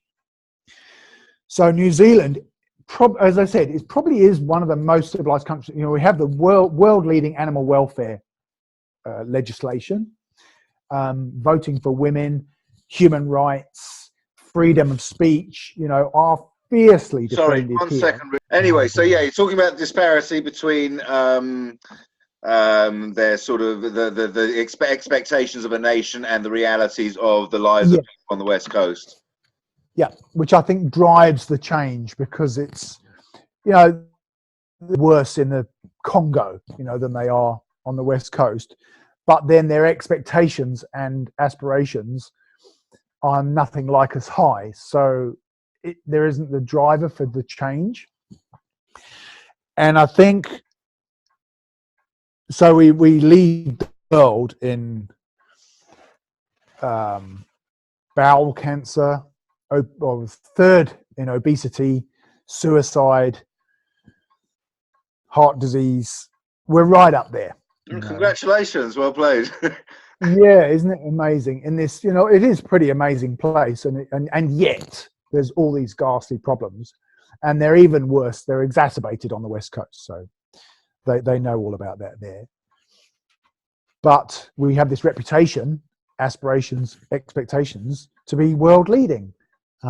Yes, over 300,000 children living below the poverty line in this country. And that's derived by that's out of a population of what, 4.5 million? A total of four and a bit million. Yeah.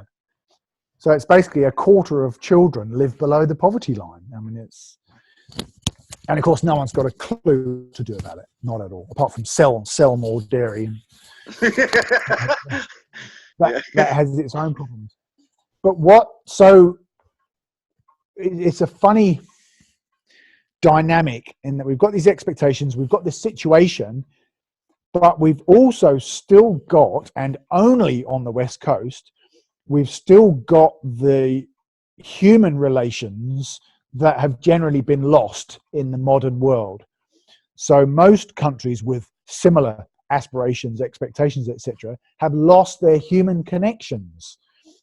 So, in most towns, people don't even know their neighbor anymore. And I mean, of course, many do, but that's massively broken down, and no one's really got time to talk to anybody anymore, which is huge on the coast. Everybody wants to talk, and they've known their neighbor, because they both grew up in those houses, that kind of thing. So you've still got a very strong community social fabric that I think has generally been torn apart in what we call more civilized nations. So the Congo, they probably still do know most of the people in the village, but they're all poor, and they're just happy if they survive to adulthood. Whereas in a more sophisticated country, they have higher standards, etc., but they've lost the human connections. Whereas in Greymouth, they seem to have retained those human connections. They have the expectations of a very first world country, but they've got the reality of almost a third world country. And so that disparity drives enormous frustration, and I guess you could almost say it demonstrates that chaos that comes with the transition from one regime to the next, because it's such a bizarre situation. We've got all this utter abundance, and yet everybody's struggling. Even the people with jobs are so stressed that they're on bloody drugs and alcohol and eating all the wrong food and fighting. And just like growing up in the UK, I remember the term from the 1970s, intergenerational unemployment, and what that has that effect on a social psyche, what that does to people's psychology. Yeah. And so you have this funny combination of all these different factors. Not so much the unemployment, it's the sense of not feeling like you're making any kind of a contribution to anything, isn't it? I mean, plus, of course, no money coming in, but I mean, that's psychologically, that's secondary, I think. Yeah.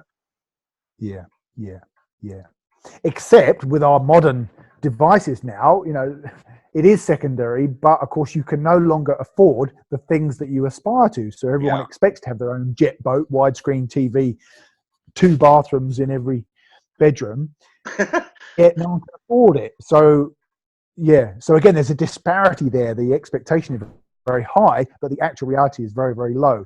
Well, And in Greymouth, there's only about sorry, go on.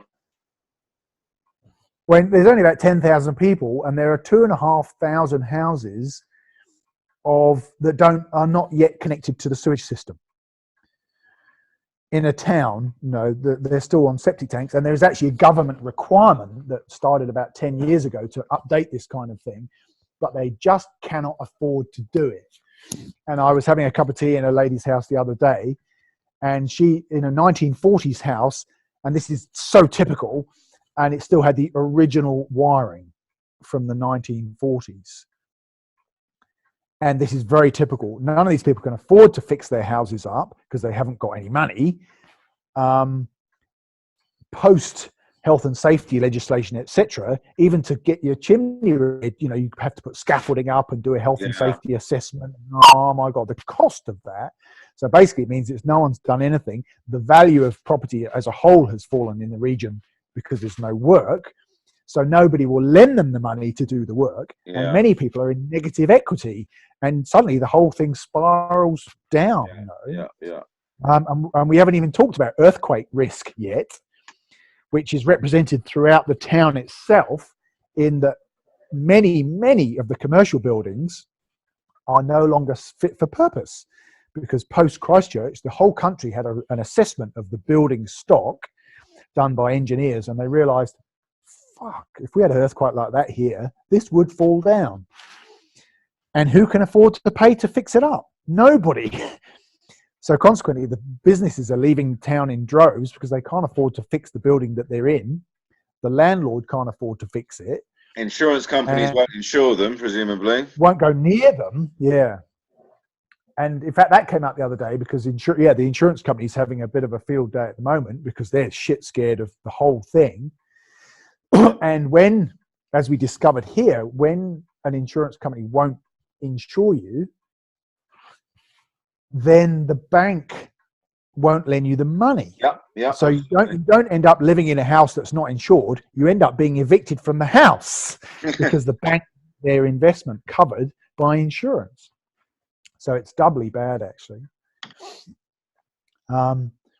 And equally, the general infrastructure in Greymouth is all struggling as well. You know, I mean, that's nationwide. And I think in the UK too, actually, you know, underwater pipes, sewage, tubes, etc. are, you know, they do a lot of work. So what would you hope to do about this crumbling infrastructure? I mean, what would you, as mayor, as an advocate / mayor, be able to bring to the table to solve these problems? Okay, 2 answers. And this is where it's absolutely imperative to have the people on board. And depending on how on board they are, depends on which road we'll travel. And I guess it'll probably end up being a combination of both. But one is, if the people are really behind me, and if we've had the RBE conversation with enough people, by the way, they're frequently called feral inbreds. But this event that I was at 2 weeks ago was partly in the celebration of May Day, you know, which is a great socialism event globally. But this little village where we had the event was the original seat of both the Communist Party and the Labour Party in this country in the early part of the last century. It was also the site of the very first organised industrial action in 1908 in New Zealand history, the very first strike. And that has not been forgotten. They are a very revolutionary bunch. So to answer your question, there are 2 things we could do. We can either go money free straight away and fuck it. And then, because the revolutionaries are not just the hippies in the woods. And so, sorry, can I just pause you for 1 minute there? So by going money free straight away, you mean, or correct me if I'm wrong, but by that I get that you mean, okay, so whatever, potholes need fixing. So who's got the trucks? Who's got the gravel? Who's got the time? Yeah, who can wield the shovel? Let's get out there and fix these potholes. And you know, put notice boards up and whatever, and recruit people to do the things that need doing. Is that essentially what you mean? Yeah, fucking, we won't wait for central government to provide the money. We'll just go and fucking do it. And there's already a history of that. There's 3 mayors on the coast. Mine is by far the biggest one. But the most southern one, Bruce Smith, he is under censure at the moment by the council overseers because he and a mate, when there's some flood remedial work needed to be done in a hurry, they just went out with their diggers and their fucking great big trucks. His mate is like 80 and he owns a big construction company, and they just went out and they just fucking did it. Of course, subsequently, there was a bill of $1.5 million for the council, which they then freaked out about because they hadn't gone through the transparency 10-year bollocks procedures. But this is the nature of these people, you know. And because, again, you know, I said everybody throughout the food chain has been touched by tragedy. They're not of a mind to just wait for central government to come up with some funding. There's only 4 roads in and out of this whole region, and they all go through narrow gorges through the mountains. I mean, you could close them off. God, I'd love to see this, Richard. I really would. I'd love to. You're inspiring me, man. I'd love to see this. When is the election? October 12th. October 12th. Okay. All right. I'll try and find some kind of information service on the internet where I can get exit poll data and stuff. The other way it could go, and I said this in a closing statement in the newspaper, I was really chuffed to have the last say after the very first my first mayoral election, 2013. My advice, they rang everybody, the 4 candidates after the election. What do you think of the result? And of course, you just fucking, you know, oh, weren't we wonderful, darling, kind of thing. It's not a time for being silly. You know, you get one closing statement and the whole show is over. I said in the paper, and I still quite like it, in that depending on how revolutionary the people of Greymouth are, the other option is just to borrow the money and fix all this stuff, because we will never have to pay it back. Who will lend it to you? Oh, there seems to be plenty of, I mean, the council debt in Greymouth is about 30 million. The council debt in where I live now, in this region, is about 120 million. So you think you got 90 million you can borrow, yeah? Well, I mean, this is how bizarre it is. And I've got one of my favorite expressions is, it'll either make money or it'll make sense, but it won't make both. You know, again, it's part of that chaos theory. You know, things make sense or they make money, but if it makes money, it won't make sense. So bizarrely, entities will lend money to district councils because they have a lot of valuable infrastructure. That bridge is worth $10 million. That shopping centre is worth $50 million. That's how they price this. They're getting liens on these assets. I mean, if you fail to pay it back, do they then own the shopping centre or the bridge? Well, I mean, which brings another delightful. So a version of that is, we won't close the road. We will just have a boycott on bills. So from this day forward, and we have a lot of meetings first, but from this day forward, we just will not pay our mortgages, rent, rates, electricity, etc. And what are they actually going to do? Because all the banking here is Australian owned, basically. Is the Australian Savings Bank going to come here and repossess 10,000 fucking shacks in the middle of nowhere? What are you going to do? You know, I don't know about the utilities, but the mortgages, definitely. I love it with the mortgages. And while you're at it, you could make that argument that was made in the Zeitgeist movie, the second one, I think it was, that all mortgages are illegal contracts. They are all, every single last one of them, fraudulent contracts. Yeah, that's right. We might even do it through the courts. Yeah, absolutely. Absolutely. I mean, at the very least, you can make a splash in the papers about it. You know what I mean? Because they are fraudulent contracts. I mean, by the way, absolutely. The foundation of the law, do you know what I mean? Where consideration on both sides has to be put up, they are fraudulent. There's no two ways. They have no consideration. Yeah, absolutely. So I like that. But I tell you what, I like the first idea the best, going full RBE straight away. I like it. Right, this is the shit he's doing. We've got the skill base. We've got the equipment. Whatever, you know, between us, we've got it. Let's figure it out, man. Yeah. Yeah. You're in Yeah. charge of doing that. You're in charge of doing that. You're in charge of doing that. Crack on.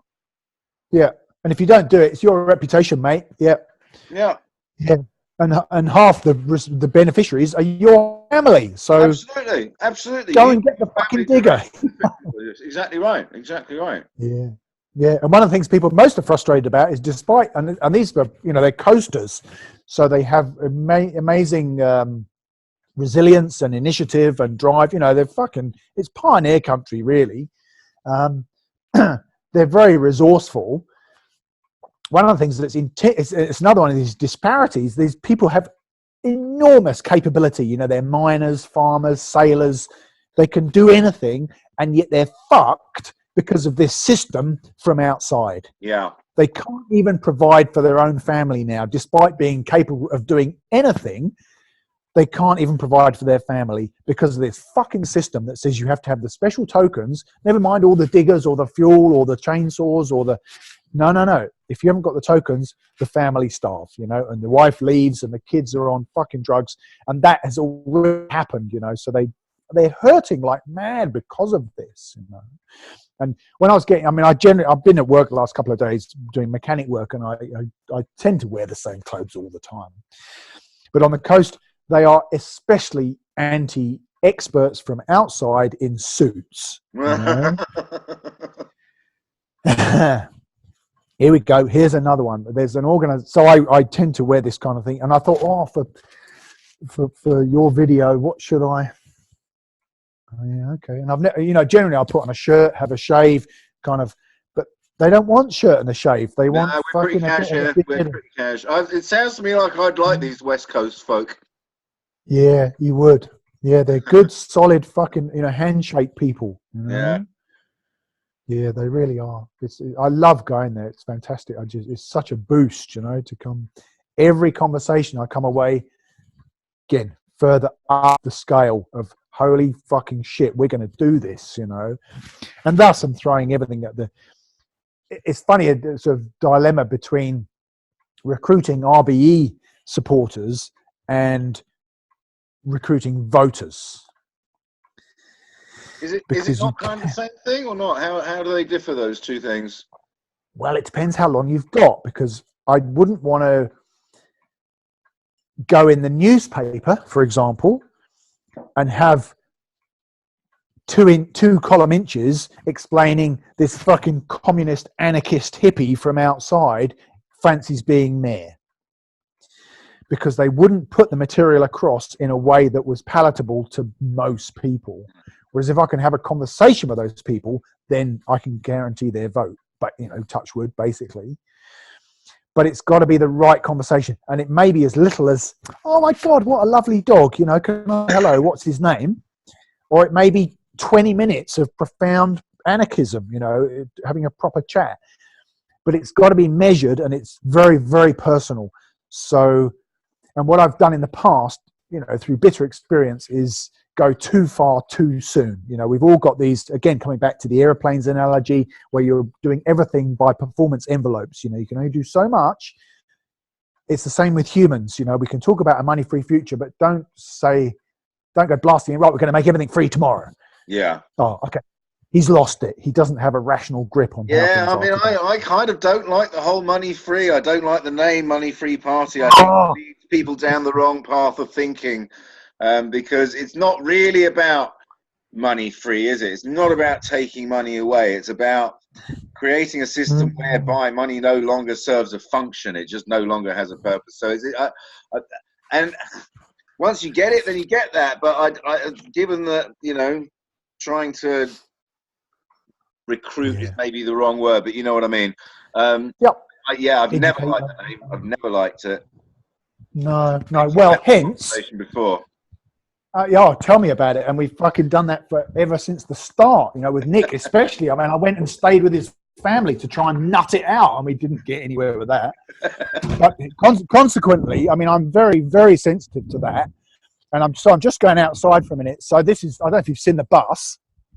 Only pictures of it. I've never actually seen the bus. This is the campaign bus. Yeah, it's perspective. Awesome. This will cost a fucking fortune, by the way. So this is the number plate. Very good. How is that? Is that reversed to you, or is that the right way around? No, that's right. That's right. Okay. How's the future looking? And the website. And this is all IRBE, so Institute of Resource-Based Economics. At the moment, we've got this logo on the side, which is now sort of internationally, I'll say, recognised as the money-free logo, but not money-free party, just money-free New Zealand, money-free France, money-free USA, or whatever. Okay. This will, when we get closer to election time, it'll say Vote Richard, and a special website that we're building called coastwise.nz, which is specifically for Greymouth and this particular election. It's not a global money-free thing at all. And then on the back, we've got the big logo. Looks great. Looks Yeah. great. Who did that really for you? That's really nice. That's really nicely done. Who did that for you? Yeah, no, a really cool outfit called Bad Boy Graphics over in Greymouth, bizarrely. Yeah. So have you not been able to call upon like-minded souls to give of their time and work for free in order to help you along? Well, I guess you probably have on some occasions and not on others, right? Yes, some stuff, no. Yeah. Yeah. Yeah. Actually, Bad Boy Graphics are giving us quite a break, but yeah. I mean, the materials are expensive, for example. So Yeah. I've put my cup of tea down. I have to rewind the video to find the tea. Yeah. But yes, so we're very, very conscious of and cautious with using terminology.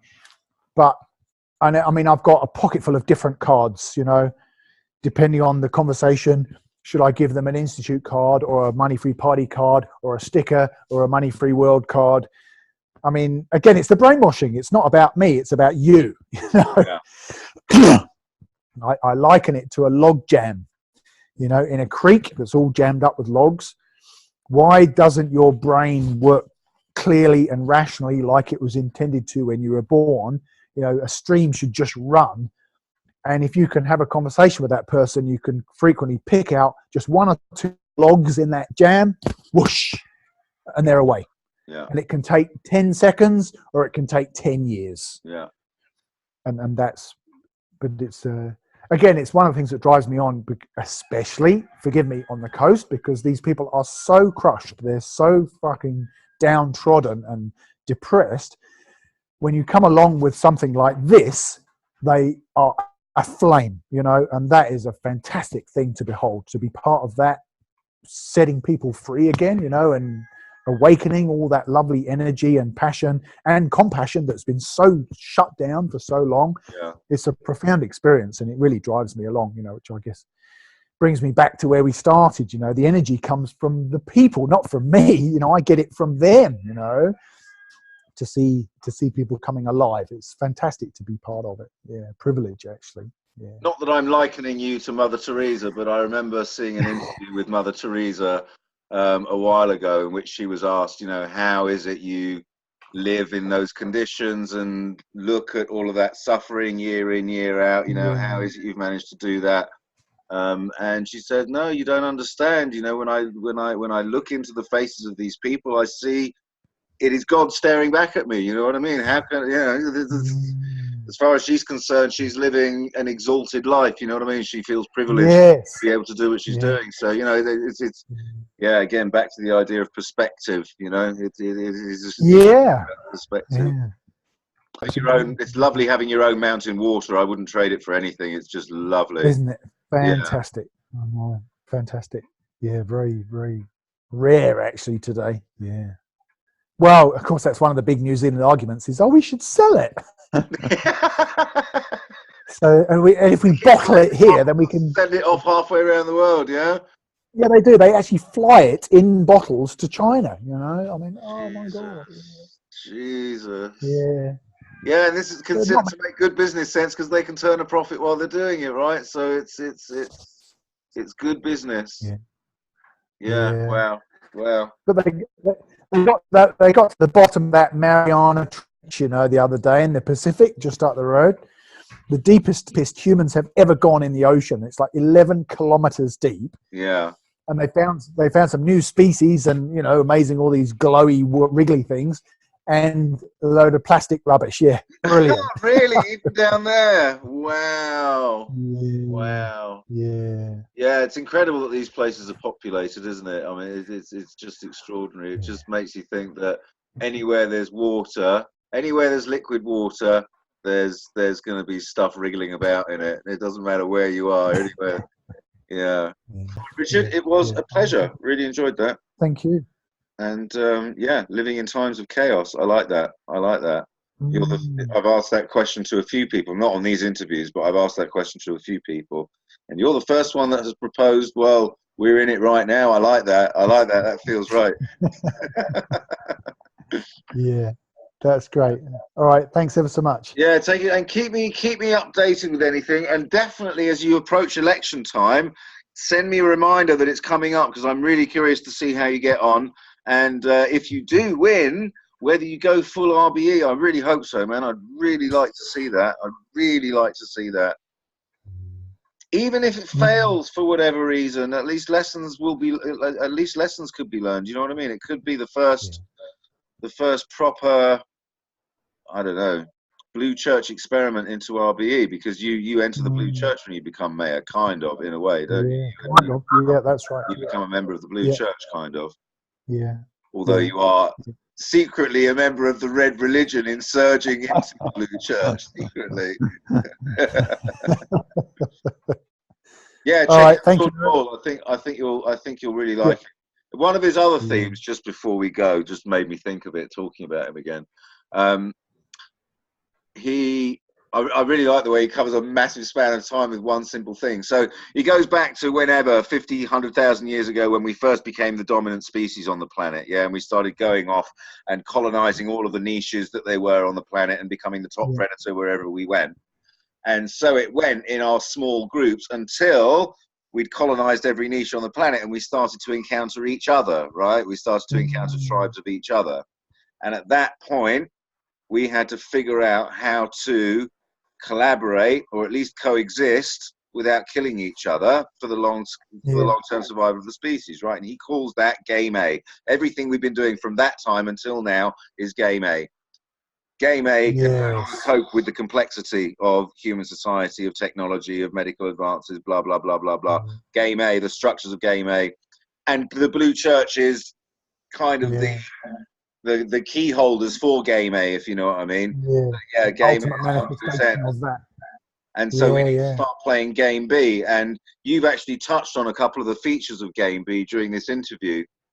Game B is forming collaborations and networks of people such that information is passed around within the group in such a way that every person who gets access to that information separates out the wheat from the chaff, the signal from the noise, you know what I mean? And passes it on to the others in the group now that it's been refined by them to something more useful, and so on. And the collaboration of the open and willing sharing of information and ideas between this group of people creates an emergent thing. You know, in the same way that the cells of the body create the emergent thing that is the body, that the individual musicians in a jazz band create the emergent thing, which is a living piece of jazz. You know what I mean? Is that kind of thing? And that game B is going to be centered around this coherence among people, and that when this coherence can be rolled out across millions and tens of millions of people, that's when we're playing game B. And so this whole competitive money, politics, power imbalances, all of that has to go, because in order to play game B, you have to enter into coherence with others, and in order to do that, there can't be personal agendas, ideological agendas. You know what I mean? It's got to be pure. It's got to be clean. So yeah, I really think you'll like him. He's an interesting guy. I really think you'll like him. Yeah, cool. All right, mate. Thanks. Take it easy. Speak to you soon. Good on you. Keep in touch. Yeah, Cheers. we'll do. Bye. Bye.